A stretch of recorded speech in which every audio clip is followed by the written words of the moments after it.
ਸਤਨਾਮ ਸ਼੍ਰੀ ਵਾਹਿਗੁਰੂ ਸਾਹਿਬ JIO. ਪਰਮ ਸਨਮਾਨਿਓ ਗੁਰੂ ਗੁਰੂ ਖਾਲਸਾ ਸਾਧ ਸੰਗਤ ਜੀ, ਵਾਹਿਗੁਰੂ ਜੀ ਕਾ ਖਾਲਸਾ, ਵਾਹਿਗੁਰੂ ਜੀ ਕੀ ਫਤਿਹ। ਚੰਦਰਹੰਸ ਦਾ ਪਿਤਾ ਸੁਧਰਮਾ ਨਾਮ ਕਰਕੇ ਕਰਾਲ ਦੇਸ਼ ਦਾ ਬਾਦਸ਼ਾਹ ਹੋਇਆ ਹੈ। ਰਾਜਾ ਸੁਧਰਮਾ ਬੜਾ ਪੁੰਨ ਆਤਮਾ ਦਿਆਲੂ ਪ੍ਰਜਾ ਪਾਲਕ ਸੀ। ਉਸ ਦੀ ਪ੍ਰਜਾ ਵੀ ਪਿਤਾ ਰੂਪ ਸਮਝ ਕੇ ਉਸ ਦਾ ਸਤਿਕਾਰ ਕਰਦੀ ਸੀ। ਮੰਤਰੀ ਵੀ ਸਾਰੇ ਆਗਿਆ ਵਿੱਚ ਰਾਜ ਭਾਗ ਦਾ ਕੰਮ ਕਰਦੇ ਸਨ। ਇਸ ਵਿੱਚ ਹੋਰਨਾਂ ਬਾਦਸ਼ਾਹਾਂ ਨਾਲੋਂ ਇਸ ਗੱਲ ਦੀ ਵਿਸ਼ੇਸ਼ਤਾ ਸੀ ਕਿ ਦੇਸ਼ ਵਿੱਚ ਇਸ ਦੀ ਬਹਾਦਰ ਸੈਨਾ ਤੇ ਅਹਿਲਕਾਰਾਂ ਦੇ ਆਗਿਆਕਾਰ ਹੋਣ ਕਰਕੇ ਕਿਸੇ ਬਾਹਰਲੇ ਦੇਸ਼ ਦੇ ਬਾਦਸ਼ਾਹ ਨੂੰ ਇਸ ਉੱਪਰ ਹਮਲਾ ਕਰਨ ਦਾ ਹੌਸਲਾ ਨਹੀਂ ਸੀ ਪੈਂਦਾ। ਹਰ ਦੇਸ਼ ਦਾ ਬਾਦਸ਼ਾਹ ਇਸ ਨਾਲ ਮਿੱਤਰ ਭਾਵ ਰੱਖਣਾ ਹੀ ਚੰਗਾ ਸਮਝਦਾ ਸੀ।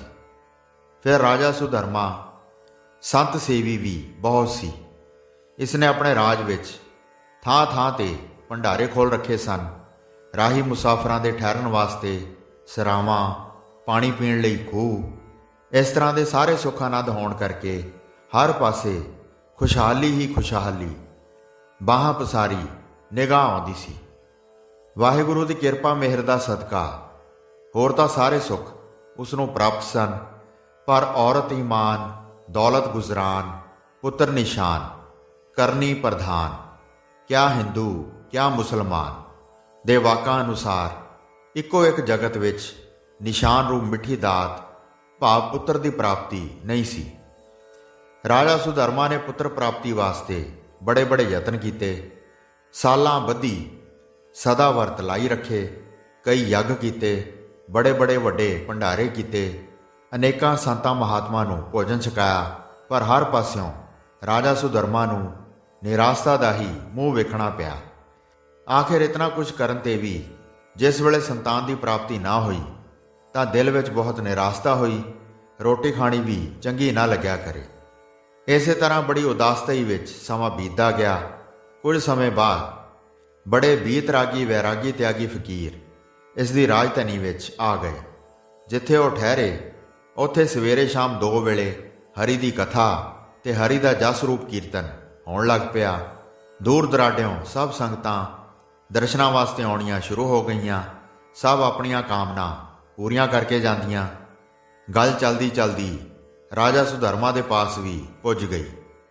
ਬਥੇਰੇ ਯਤਨਾਂ ਦੇ ਕਰਨ ਨਾਲ ਵੀ ਪੁੱਤਰ ਦੀ ਨਾ ਪ੍ਰਾਪਤੀ ਦੇ ਕਾਰਨ ਭਾਵੇਂ ਰਾਜਾ ਸੁਧਰਮਾ ਨੂੰ ਹੁਣ ਆਸ ਤਾਂ ਕੋਈ ਨਹੀਂ ਸੀ, ਪਰ ਆਪਣੇ ਸਿਆਣੇ ਆਗਿਆਕਾਰੀ ਸਲਾਹਕਾਰਾਂ ਦੇ ਕਹਿਣ ਤੇ ਅਤੇ ਹੋਰਨਾਂ ਪਾਸੋਂ ਵੀ ਉਹਨਾਂ ਸੰਤਾਂ ਦੀ ਉਪਮਾ ਸੁਣ ਕੇ ਇੱਕ ਦਿਨ ਨੀਅਤ ਕਰਕੇ ਜਾਣ ਦੀ ਸਲਾਹ ਬਣਾ ਲਈ। ਨੀਅਤ ਦਿਨ ਤੇ ਸਾਰੇ ਕੰਮ ਧੰਦੇ ਛੱਡ ਅੰਮ੍ਰਿਤ ਵੇਲੇ ਇਸ਼ਨਾਨ ਕਰਕੇ ਪ੍ਰਭੂ ਨੂੰ ਅਰਾਧਿਆ।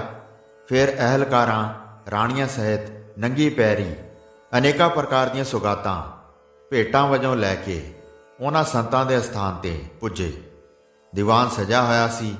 ਮਹਾਂਪੁਰਸ਼ ਆਪਣੇ ਪਵਿੱਤਰ ਮੁਖਾਰਬਿੰਦ ਤੋਂ ਹਰੀ ਸੰਬੰਧੀ ਬਚਨ ਉਚਾਰਨ ਕਰਦੇ ਹੋਏ ਨਾਮ ਸਿਮਰਨ ਦਾ ਉਪਦੇਸ਼ ਦੇ ਰਹੇ ਸਨ। ਰਾਜਾ ਸੁਧਰਮਾ ਵੀ ਜਾ ਕੇ ਬੈਠ ਗਿਆ। ਪਵਿੱਤਰ ਬਚਨਾਂ ਨੂੰ ਸੁਣ ਕੇ ਮਨ ਵਿੱਚ ਸ਼ਾਂਤੀ ਪ੍ਰਾਪਤ ਹੋਈ। ਦੀਵਾਨ ਦੀ ਸਮਾਪਤੀ ਪਿੱਛੋਂ ਮਹਾਂਪੁਰਸ਼ਾਂ ਪਾਸ ਜਾ ਕੇ ਚਰਨਾਂ ਉੱਪਰ ਮੱਥਾ ਟੇਕਿਆ। ਲਿਆਂਦੀਆਂ ਹੋਈਆਂ ਭੇਟਾਵਾਂ ਅੱਗੇ ਰੱਖ ਕੇ ਦੋਵੇਂ ਹੱਥ ਜੋੜ ਕੇ ਬੇਨਤੀ ਕਰਕੇ ਮੰਡਲੀ ਸਹਿਤ ਭੋਜਨ ਮਨਾਇਆ। ਫਿਰ ਰਾਜ ਮਹਿਲਾਂ ਵਿੱਚ ਵਾਪਸ ਆ ਕੇ ਭੋਜਨ ਦੀ ਤਿਆਰੀ ਆਰੰਭ ਦਿੱਤੀ। ਜਿਸ ਰਸਤਿਓਂ ਸੰਤਾਂ ਨੇ ਚੱਲ ਕੇ ਆਉਣਾ ਸੀ ਉੱਥੋਂ ਦੀ ਚੰਗੀ ਤਰ੍ਹਾਂ ਸਫਾਈ ਕਰਵਾ ਦਿੱਤੀ। ਨਿਯਤ ਸਮੇਂ ਤੇ ਆਪ ਸੰਤਾਂ ਨੂੰ ਲੈਣ ਵਾਸਤੇ ਗਿਆ। ਬੜੇ ਸਤਿਕਾਰ ਨਾਲ ਮਹਿਲਾਂ ਵਿੱਚ ਲਿਆ ਕੇ ਤਨੋ ਮਨੋ ਹੋ ਕੇ ਆਪਣੀ ਹੱਥੀਂ ਆਪ ਲੰਗਰ ਦੀ ਸੇਵਾ ਕਰਦਾ ਰਿਹਾ। ਇਸ ਦੀ ਸੇਵਾ ਨੂੰ ਦੇਖ ਕੇ ਸੰਤ ਬੜੇ ਪ੍ਰਸੰਨ ਹੋਏ। ਪਾਸ ਸੱਦ ਕੇ ਕਿਹਾ, ਹੇ ਰਾਜਨ, ਅਸੀਂ ਤੇਰੀ ਸੇਵਾ ਦੇਖ ਕੇ ਤੇਰੇ ਤੇ ਬਹੁਤ ਪ੍ਰਸੰਨ ਹੋਏ ਹਾਂ। ਜੋ ਇੱਛਾ ਧਾਰ ਕੇ ਸੇਵਾ ਕੀਤੀ ਹੈ ਉਹ ਕਹੋ, ਵਾਹਿਗੁਰੂ ਤੇਰੀ ਇੱਛਾ ਪੂਰੀ ਕਰੇਗਾ। ਪਹਿਲਾਂ ਤਾਂ ਸ਼ਰਮ ਆਉਣ ਕਰਕੇ ਕਹਿਣੋਂ ਝਿਜਕ ਗਿਆ। ਫਿਰ ਉਸਨੇ ਮਨ ਨੂੰ ਟਿਕਾ ਕੇ ਸੋਚਿਆ ਕਿ ਜੇ ਇਹ ਵੇਲਾ ਖੁੰਝ ਗਿਆ ਤਾਂ ਮੁੜ ਹੱਥ ਨਹੀਂ ਆਉਣਾ। ਦੋਵੇਂ ਹੱਥ ਜੋੜ ਕੇ ਰਾਜਾ ਸੁਧਰਮਾ ਨੇ ਕਿਹਾ, ਮਹਾਰਾਜ ਜੀਓ, ਵਾਹਿਗੁਰੂ ਦੀ ਕਿਰਪਾ ਨਾਲ ਹੋਰ ਤਾਂ ਦੁਨੀਆ ਦੇ ਸਾਰੇ ਸੁੱਖ ਪ੍ਰਾਪਤ ਹਨ, ਪ੍ਰਜਾ ਵੀ ਆਗਿਆਕਾਰ ਹੈ, ਪਰ ਇੱਕੋ ਸੰਤਾਨ ਦੀ ਘਾਟ ਹੈ। ਜੇ ਕਿਰਪਾ ਦੇ ਘਰ ਵਿੱਚ ਆਏ ਹੋ, ਤਰੁੱਠੇ ਹੋ, ਤਾਂ ਪੁੱਤਰ ਦੀ ਦਾਤ ਬਖਸ਼ੋ। ਮੈਂ ਬਹੁਤ ਯਤਨ ਕੀਤੇ ਹਨ, ਕੋਈ ਕਰਮਾਂ ਦਾ ਹੀ ਐਸਾ ਚੱਕਰ ਹੈ ਜੋ ਹਰ ਪਾਸਿਓਂ ਨਿਰਾਸ਼ਤਾ ਹੀ ਮੂੰਹ ਸਾਰੀ ਨਿਗਾਹ ਆਈ ਹੈ। ਪ੍ਰਭੂ ਦੀ ਕਿਰਪਾ ਨਾਲ ਆਪ ਜੈਸੇ ਮਹਾਂਪੁਰਸ਼ਾਂ ਨਾਲ ਮਿਲਾਪ ਹੋਇਆ ਹੈ। ਆਸ ਹੈ ਕਿ ਜੋ ਆਪ ਕਿਰਪਾ ਕਰਕੇ ਬਹੁਤੇ ਨਹੀਂ ਤਾਂ ਇੱਕ ਪੁੱਤਰ ਦੀ ਦਾਤ ਜ਼ਰੂਰ ਹੀ ਬਖਸ਼ਿਸ਼ ਕਰੋਗੇ। ਰਾਜੇ ਦੀਆਂ ਐਸੀਆਂ ਨਿਮਰਤਾ ਪੂਰਵਕ ਬੇਨਤੀਆਂ ਸੁਣ ਕੇ ਤੇ ਉਸ ਦੀ ਸੇਵਾ ਦਾ ਖਿਆਲ ਕਰਦੇ ਹੋਏ ਮਹਾਂਪੁਰਸ਼ਾਂ ਨੇ ਅੱਖਾਂ ਮੀਚੀਆਂ ਤੇ ਕੁਝ ਸਮਾਂ ਚੁੱਪ ਰਹੇ। ਥੋੜੀ ਦੇਰ ਪਿੱਛੋਂ ਅੱਖਾਂ ਖੋਲੀਆਂ ਤੇ ਕਿਹਾ, ਹੇ ਰਾਜਨ, ਤੇਰੇ ਕਰਮਾਂ ਵਿੱਚ ਸੰਤਾਨ ਨਹੀਂ, ਪਰ ਤੂੰ ਸੰਤ ਮੰਡਲੀ ਦੀ ਸੇਵਾ ਕੀਤੀ ਹੈ। ਇਸ ਕਰਕੇ ਤੇਰੇ ਘਰ ਸੰਤਾਨ ਤਾਂ ਹੋ ਜਾਏਗੀ, ਪਰ ਉਸ ਦਾ ਸੁੱਖ ਤੂੰ ਨਹੀਂ ਦੇਖ ਸਕੇਂਗਾ, ਸਗੋਂ ਦੁੱਖ ਤਕਲੀਫਾਂ ਦਾ ਸਾਹਮਣਾ ਕਰਨਾ ਪਵੇਗਾ। ਇੱਥੋਂ ਤੱਕ ਕਿ ਪੁੱਤਰ ਦੇ ਪੈਦਾ ਹੁੰਦਿਆਂ ਹੀ ਮਾਤਾ ਪਿਤਾ, ਤੂੰ ਤੇ ਤੇਰੀ ਇਸਤਰੀ ਵੀ ਮਰ ਜਾਣਗੇ ਅਤੇ ਸਾਰਾ ਰਾਜ ਵੀ ਨਸ਼ਟ ਹੋ ਜਾਏਗਾ। ਸੰਤਾਂ ਪਾਸੋਂ ਐਸੇ ਭੈਦਾਇਕ ਸ਼ਬਦ ਸੁਣ ਕੇ ਰਾਜਾ ਸੁਧਰਮਾ ਪਹਿਲਾਂ ਤਾਂ ਬਹੁਤ ਘਬਰਾਇਆ। ਆਖਰ ਮਨ ਵਿੱਚ ਇਹ ਵਿਚਾਰ ਆਈ ਕਿ ਉਂਝ ਵੀ ਪੁੱਤਰ ਬਿਨਾਂ ਮਾਂ ਪਿਓ ਦਾ ਜੀਵਨ ਕਿਸ ਅਰਥ ਹੈ। ਚਲੋ ਜੇ ਅਸੀਂ ਮਰ ਵੀ ਗਏ ਤੇ ਰਾਜ ਵੀ ਨਸ਼ਟ ਹੋ ਗਿਆ ਤਾਂ ਫੇਰ ਕੀ ਹੋਇਆ, ਆਖਰ ਮਰਨਾ ਤਾਂ ਇੱਕ ਦਿਨ ਹੈ ਹੀ। ਪੁੱਤਰ ਹੋਣ ਕਰਕੇ ਜਗਤ ਵਿੱਚ ਨਾਂ ਤਾਂ ਰਹਿ ਜਾਏਗਾ। ਇਹਨਾਂ ਵਿਚਾਰਾਂ ਨੂੰ ਮੁੱਖ ਰੱਖ ਕੇ ਰਾਜਾ ਸੁਧਰਮਾ ਨੇ ਸੰਤਾਂ ਪਾਸ ਬੇਨਤੀ ਕੀਤੀ, ਇਹ ਸਾਰੀਆਂ ਕਠਿਨਤਾਈਆਂ ਮੈਨੂੰ ਮਨਜ਼ੂਰ ਹੈ, ਪਰ ਪੁੱਤਰ ਜ਼ਰੂਰ ਹੋਣਾ ਚਾਹੀਦਾ ਹੈ। ਰਾਜਾ ਸੁਧਰਮਾ ਦੇ ਬਚਨ ਸੁਣ ਕੇ ਸੰਤਾਂ ਨੇ ਕਿਹਾ, ਹੇ ਰਾਜਨ, ਫਿਕਰ ਨਾ ਕਰ, ਤੇਰੇ ਘਰ ਸੰਤਾਨ ਹੋ ਜਾਏਗੀ। ਇਹ ਬਚਨ ਆ ਕੇ ਮਹਾਂਪੁਰਸ਼ ਚਲੇ ਗਏ। ਸਮਾਂ ਪਾ ਕੇ ਰਾਜਾ ਸੁਧਰਮਾ ਦੇ ਘਰ ਇੱਕ ਸੁੰਦਰ ਲੜਕੇ ਨੇ ਜਨਮ ਲਿਆ, ਜਿਸ ਨੂੰ ਦੇਖਦਿਆਂ ਭੁੱਖ ਲੈਂਦੀ ਸੀ। ਰਾਜਪੁੱਤਰ ਦੇ ਪੈਦਾ ਹੋਣ ਕਰਕੇ ਬੜੀਆਂ ਖੁਸ਼ੀਆਂ ਮਨਾਈਆਂ ਗਈਆਂ। ਗਰੀਬਾਂ, ਸੰਤਾਂ, ਫਕੀਰਾਂ ਵਿਖੇ ਬਹੁਤ ਧਨ ਪਦਾਰਥ ਵੰਡਿਆ ਗਿਆ। ਇੱਕ ਦਿਨ ਰਾਜਾ ਸੁਧਰਮਾ ਨੂੰ ਰਾਜ ਮਹਿਲਾਂ ਵਿੱਚ ਬੈਠਿਆਂ ਉਹਨਾਂ ਸੰਤਾਂ ਦੇ ਬਚਨ ਯਾਦ ਆ ਗਏ ਕਿ ਜੋ ਬਚਨ ਸੰਤਾਂ ਨੇ ਕਹੇ ਸਨ ਕਿ ਪੁੱਤਰ ਦੇ ਪੈਦਾ ਹੋਣ ਨਾਲ ਮਾਂ ਪਿਓ ਮਰ ਜਾਣਗੇ ਤੇ ਰਾਜ ਵੀ ਨਸ਼ਟ ਹੋ ਜਾਏਗਾ। ਇਸ ਗੱਲ ਦੇ ਨਿਸ਼ਚੈ ਕਰਨ ਲਈ ਜੋਤਸ਼ੀਆਂ ਨੂੰ ਪੁੱਛਣਾ ਚਾਹੀਦਾ ਹੈ। ਇਸ ਤਰ੍ਹਾਂ ਸੋਚ ਕੇ ਜੋਸ਼ੀਆਂ ਨੂੰ ਬੁਲਾ ਕੇ ਕਿਹਾ, ਇਸ ਬੱਚੇ ਦੀ ਲਗਨ ਕੁੰਡਲੀ ਬਣਾ ਕੇ ਦੱਸੋ। ਇਸ ਦੀ ਲਗਨ ਕੁੰਡਲੀ ਵਿੱਚ ਕੀ ਔਗਣ ਤੇ ਕੀ ਗੁਣ ਲਿਖਿਆ ਹੋਇਆ ਹੈ, ਚੰਗੀ ਤਰ੍ਹਾਂ ਦੇਖ ਕੇ ਸਾਰਾ ਹਾਲ ਦੱਸੋ ਅਤੇ ਇਹ ਵੀ ਦੱਸੋ ਕਿ ਇਸ ਦਾ ਨਾਂ ਕੀ ਰੱਖਣਾ ਚਾਹੀਦਾ ਹੈ। ਰਾਜਾ ਸੁਧਰਮਾ ਦੇ ਪ੍ਰਸ਼ਨਾਂ ਦਾ ਉੱਤਰ ਦਿੰਦੇ ਹੋਏ ਜੋਸ਼ੀਆਂ ਨੇ ਕਿਹਾ, ਹੇ ਰਾਜਨ, ਚੰਦਰਮਾ ਨਿਆਈ ਇਸ ਬਾਲਕ ਦਾ ਮੂੰਹ ਸੁੰਦਰ ਤੇ ਖਿੜਿਆ ਹੋਇਆ ਹੈ, ਇਸ ਲਈ ਇਸ ਦਾ ਨਾਂ ਚੰਦਰਹੰਸ ਹੀ ਰੱਖਣਾ ਚਾਹੀਦਾ ਹੈ। ਜੋਸ਼ੀਆਂ ਨੇ ਚੰਦਰਹੰਸ ਦੀ ਲਗਨ ਕੁੰਡਲੀ ਬਣਾ ਕੇ ਜੋਤਿਸ਼ ਲਗਾ ਕੇ ਕਿਹਾ, ਹੇ ਰਾਜਨ, ਜਿੱਥੇ ਵੱਡਾ ਭਾਰੀ ਗੁਣ ਹੈ ਉੱਥੇ ਨਾਲ ਔਗਣ ਵੀ ਬਹੁਤ ਵੱਡਾ ਹੈ। ਗੁਣ ਇਹ ਹੈ ਕਿ ਇਹ ਭਗਵਾਨ ਦਾ ਬਹੁਤ ਪਿਆਰਾ ਭਗਤ ਹੋਵੇਗਾ। ਜਗਤ ਵਿੱਚ ਵੱਡਾ ਪ੍ਰਤਾਪੀ ਨਿਆਂਕਾਰੀ ਪ੍ਰਜਾ ਪਾਲਕ ਰਾਜਾ ਹੋਵੇਗਾ। ਦੂਸਰਾ ਇਸ ਵਿੱਚ ਔਗਣ ਇਹ ਹੈ ਕਿ ਇਸ ਦੇ ਪੈਦਾ ਹੋਣ ਨਾਲ ਤੁਹਾਡੇ ਜੀਵਨ ਦਾ ਸਮਾਂ ਥੋੜਾ ਰਹਿ ਗਿਆ ਹੈ ਅਤੇ ਇਹ ਰਾਜ ਵੀ ਨਸ਼ਟ ਹੋ ਜਾਏਗਾ। ਇਸ ਤਰ੍ਹਾਂ ਦੀ ਲਗਨ ਕੁੰਡਲੀ ਸੁਣ ਕੇ ਰਾਜਾ ਸੁਧਰਮਾ ਨੂੰ ਨਿਸ਼ਚਾ ਹੋ ਗਿਆ ਕਿ ਜੋ ਸੰਤਾਂ ਨੇ ਬਚਨ ਕਹੇ ਸਨ ਉਹ ਠੀਕ ਹਨ। ਸਮਾਂ ਬੀਤਦਿਆਂ ਕੋਈ ਪਤਾ ਨਹੀਂ ਲੱਗਦਾ। ਦਿਨ ਤੇ ਪਹਿਰ, ਪਹਿਰ ਤੇ ਘੜੀਆਂ ਅਨੁਸਾਰ 3 ਮਹੀਨੇ ਗੁਜ਼ਰ ਗਏ। ਇਹਨਾਂ ਹੀ ਦਿਨਾਂ ਵਿੱਚ ਕੰਤੂ ਹਲ ਨਾਮੇ ਰਾਜਾ ਚੜ੍ਹਾਈ ਕਰਕੇ ਆ ਗਿਆ। ਇੱਧਰੋਂ ਸੁਧਰਮਾ ਨੇ ਪ੍ਰਜਾ ਦੀ ਰੱਖਿਆ ਕਰਨ ਲਈ ਕਾਫੀ ਫੌਜਾਂ ਭੇਜੀਆਂ। ਕਈ ਦਿਨ ਬੜੇ ਘਮਸਾਨ ਦੀ ਲੜਾਈ ਹੁੰਦੀ ਰਹੀ, ਜਿਸ ਵਿੱਚ ਰਾਜਾ ਸੁਧਰਮਾ ਦੀ ਬਹੁਤ ਸਾਰੀ ਫੌਜ ਮਾਰੀ ਗਈ। ਬਹੁਤ ਸਾਰੀ ਸੈਨਾ ਦੇ ਮਾਰੇ ਜਾਣ ਤੇ ਰਾਜਾ ਸੁਧਰਮਾ ਨੇ ਵਿਚਾਰਿਆ ਕਿ ਮੇਰਾ ਹੁਣ ਰਾਜ ਮਹਿਲਾਂ ਵਿੱਚ ਬਹਿਣਾ ਧਰਮ ਨਹੀਂ ਹੈ। ਉੱਠ ਕੇ ਰਾਣੀ ਨੂੰ ਆ ਕੇ ਆਖਦਾ ਹੈ, ਸੈਨਾ ਕਾਫੀ ਮਰ ਚੁੱਕੀ ਹੈ, ਹੁਣ ਤਾਂ ਮੈਨੂੰ ਆਪ ਜਾ ਕੇ ਯੁੱਧ ਕਰਨਾ ਚਾਹੀਦਾ ਹੈ। ਬਾਕੀ ਰਹੀ ਜਿੱਤ ਹਾਰ ਦੀ ਗੱਲ, ਉਹ ਈਸ਼ਵਰ ਦੇ ਵੱਸ ਹੈ। ਪਤਾ ਨਹੀਂ ਹਾਰ ਹੋਣੀ ਹੈ ਕਿ ਜਿੱਤ। ਦੂਸਰਾ ਸਰੀਰ ਦਾ ਕੋਈ ਪਤਾ ਨਹੀਂ ਬਚੇਗਾ ਕਿ ਨਹੀਂ। ਹੇ ਸੁਭਦਰੇ, ਰੱਬ ਨਾ ਕਰੇ ਜੇਕਰ ਮੈਂ ਮਰ ਗਿਆ ਤਾਂ ਇਸ ਬਾਲਕ ਦੀ ਚੰਗੀ ਤਰ੍ਹਾਂ ਪਰਵਰਿਸ਼ ਕਰਨੀ, ਕੋਈ ਕਮੀ ਨਾ ਰਹਿਣ ਦੇਣੀ। ਇਤਨਾ ਕਹਿ ਕੇ ਰਾਜਾ ਸੁਧਰਮਾ ਬਾਕੀ ਦੀ ਸੈਨਾ ਨੂੰ ਨਾਲ ਲੈ ਕੇ ਯੁੱਧ ਭੂਮੀ ਵਿਖੇ ਆ ਪੁੱਜਾ। ਬੜੇ ਘਮਸਾਨ ਦੀ ਲੜਾਈ ਹੋਈ। ਹਰ ਪਾਸੇ ਮਿੱਝ ਚਰਬੀ ਕਰਕੇ ਪੈਰ ਚਿੱਕੜ ਵਾਂਗ ਹੀ ਚੁੱਭਦਾ ਜਾਂਦਾ ਸੀ। ਰਾਜਾ ਸੁਧਰਮਾ ਵੀ ਜਾਨ ਤੋੜ ਕੇ ਲੜਿਆ ਪਰ ਕਿਸਮਤ ਨੇ ਸਾਥ ਨਾ ਦਿੱਤਾ। ਆਖਰ ਲੜਦਾ ਲੜਦਾ ਮਰ ਗਿਆ।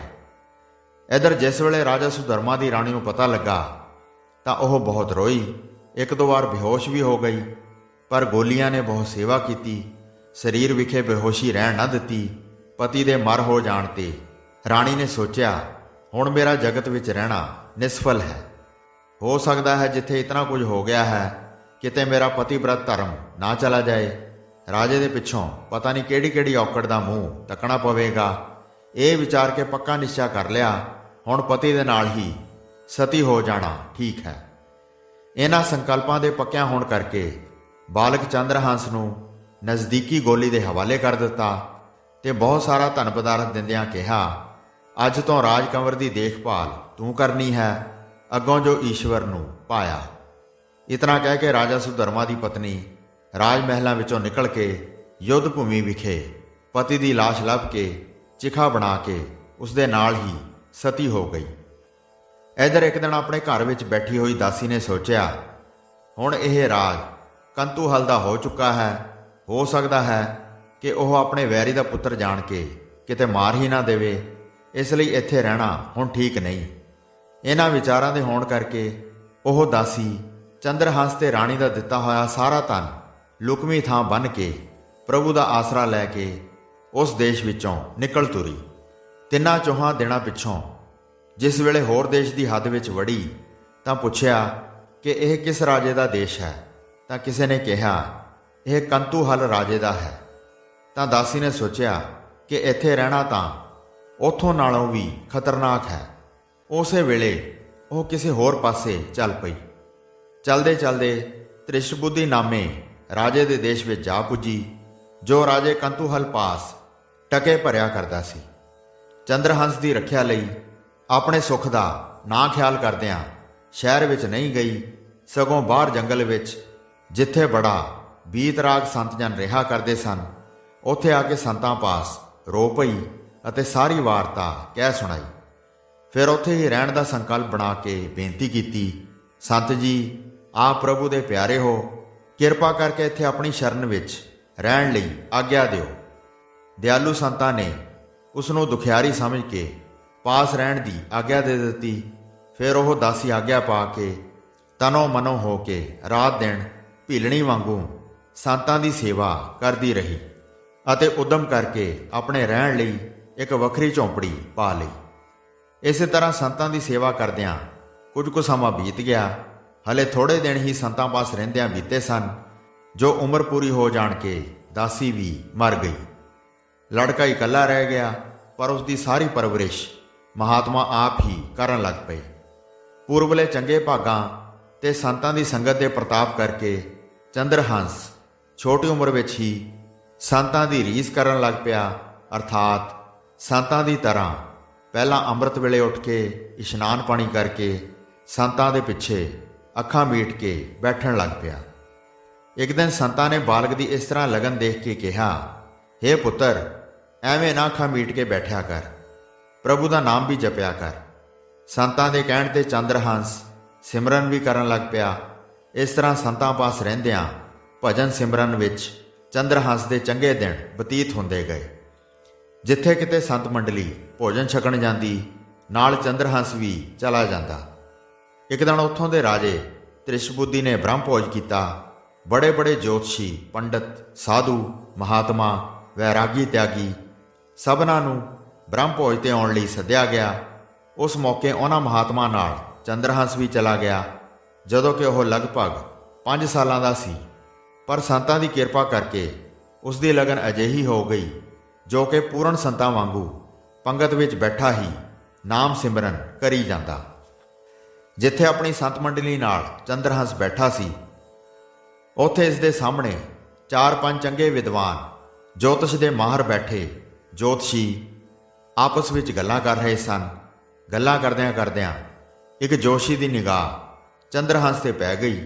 ਮੱਥੇ ਦੀਆਂ ਰੇਖਾਵਾਂ ਪੜ੍ਹ ਕੇ ਨਾਲ ਦੇ ਜੋਸ਼ੀ ਨੂੰ ਕਿਹਾ ਕਿ ਸਾਧੂਆਂ ਵਿੱਚ ਬੈਠੇ ਹੋਏ ਉਸ ਬਾਲਕ ਦੇ ਲੇਖ ਪੜ੍ਹ। ਜਦ ਉਸ ਦੇ ਲੇਖ ਪੜ੍ਹੇ ਤਾਂ ਹੱਸ ਪਿਆ। ਉਂਝ ਵੀ ਕੋਈ ਸੁਭਾਅ ਦਾ ਮਜ਼ਾਕੀਆ ਸੀ। ਹੋਰ ਨਾਲ ਦੇ ਬੈਠੇ ਵੀ ਹੱਸ ਪਏ। ਰਾਜੇ ਤ੍ਰਿਸ਼ਟਬੁੱਧੀ ਨੂੰ ਇਹਨਾਂ ਦੇ ਹੱਸਣ ਤੇ ਬੜੀ ਹੈਰਾਨੀ ਹੋਈ। ਜੋ ਨਾਲ ਦੀ ਪੰਗਤ ਵਿਖੇ ਭੋਜਨ ਵਰਤਾ ਰਿਹਾ ਸੀ, ਇਹਨਾਂ ਪਾਸ ਆ ਕੇ ਹੱਸਣ ਦਾ ਕਾਰਨ ਪੁੱਛਦਿਆਂ ਕਿਹਾ, ਭੋਜਨ ਵਿੱਚ ਕੋਈ ਕਮੀ ਪੇਸ਼ੀ ਤਾਂ ਨਹੀਂ ਰਹਿ ਗਈ ਹੈ ਜੋ ਤੁਸੀਂ ਹੱਸ ਰਹੇ ਹੋ? ਜੋਤਸ਼ੀਆਂ ਨੇ ਕਿਹਾ, ਹੇ ਰਾਜਨ, ਨਹੀਂ, ਆਪ ਜੀ ਨੇ ਬਹੁਤ ਚੰਗਾ ਭੋਜਨ ਤਿਆਰ ਕਰਵਾ ਕੇ ਵਰਤਾਇਆ ਹੈ। ਰਾਜੇ ਨੇ ਫਿਰ ਪੁੱਛਿਆ, ਫਿਰ ਹੱਸਣ ਦਾ ਕੀ ਕਾਰਨ ਹੈ? ਜੋਤਸ਼ੀਆਂ ਨੇ ਫਿਰ ਇੱਕ ਦੋ ਵਾਰੀ ਟਾਲ ਮਟੋਲ ਕੀਤਾ। ਜਦ ਦੇਖਿਆ ਕਿ ਰਾਜਾ ਖਹਿੜਾ ਨਹੀਂ ਛੱਡਦਾ ਤਾਂ ਸੱਚ-ਸੱਚ ਕਹਿ ਦਿੱਤਾ ਕਿ ਹੇ ਰਾਜਨ, ਅਸੀਂ ਉਸ ਬਾਲਕ ਦੀ ਕਿਸਮਤ ਪੜ੍ਹ ਕੇ ਹੱਸੇ ਹਾਂ ਕਿ ਵਿਧਾਤਾ ਨੇ ਕੈਸਾ ਸੰਜੋਗ ਬਣਾਇਆ ਹੈ, ਕਿੱਥੇ ਫਕੀਰਾਂ ਦਾ ਲੜਕਾ ਤੇ ਕਿੱਥੇ ਰਾਜੇ ਦੀ ਪੁੱਤਰੀ। ਉਸ ਦੀ ਕਿਸਮਤ ਵਿੱਚ ਇਹ ਲਿਖਿਆ ਹੋਇਆ ਹੈ ਕਿ ਇਸਨੇ ਤੇਰਾ ਜਵਾਈ ਬਣਨਾ ਹੈ। ਇਹ ਗੱਲ ਸੁਣ ਕੇ ਰਾਜਾ ਧ੍ਰਿਸ਼ਟਬੁੱਧੀ ਨੇ ਉਸ ਵੇਲੇ ਤਾਂ ਸੁਣੀ ਅਨਸੁਣੀ ਕਰ ਦਿੱਤੀ, ਪਰ ਰਾਜ ਮਹਿਲਾਂ ਵਿੱਚ ਪੁੱਜਣ ਤੇ ਬਹੁਤ ਚਿੰਤਾ ਹੋਈ। ਕਈ ਤਰ੍ਹਾਂ ਦੇ ਭੈੜੇ ਖਿਆਲ ਆਉਣ ਲੱਗ ਪਏ। ਸੋਚਦਾ ਹੈ ਕਿ ਜੇਕਰ ਮੇਰੀ ਲੜਕੀ ਦਾ ਉਸ ਕੰਗਲੇ ਫਕੀਰ ਦੇ ਲੜਕੇ ਨਾਲ ਵਿਆਹ ਹੋ ਗਿਆ ਤਾਂ ਮੇਰੀ ਇੱਜ਼ਤ ਤਾਂ ਮਿੱਟੀ ਵਿੱਚ ਰੁਲ ਜਾਏਗੀ। ਬਰਾਦਰੀ ਤੇ ਹੋਰ ਦੇਸ਼ਾਂ ਦੇ ਰਾਜੇ ਕੀ ਕਹਿਣਗੇ ਕਿ ਤੈਨੂੰ ਕੋਈ ਰਾਜ ਲੜਕਾ ਨਹੀਂ ਲੱਭਾ ਜੋ ਫਕੀਰਾਂ ਨਾਲ ਆਪਣੀ ਲੜਕੀ ਵਿਆਹ ਦਿੱਤੀ ਹੈ। ਕਈ ਦਿਨ ਇਹਨਾਂ ਹੀ ਵਿਚਾਰਾਂ ਵਿੱਚ ਗਲਤਾਨ ਰਿਹਾ। ਫਿਰ ਕੁਝ ਦਿਨਾਂ ਪਿੱਛੋਂ ਇਸ ਦਾ ਵਜ਼ੀਰ ਕਬੁੱਧੀ ਬਾਹਰੋਂ ਕੰਮ ਪੂਰਾ ਕਰਕੇ ਆ ਗਿਆ।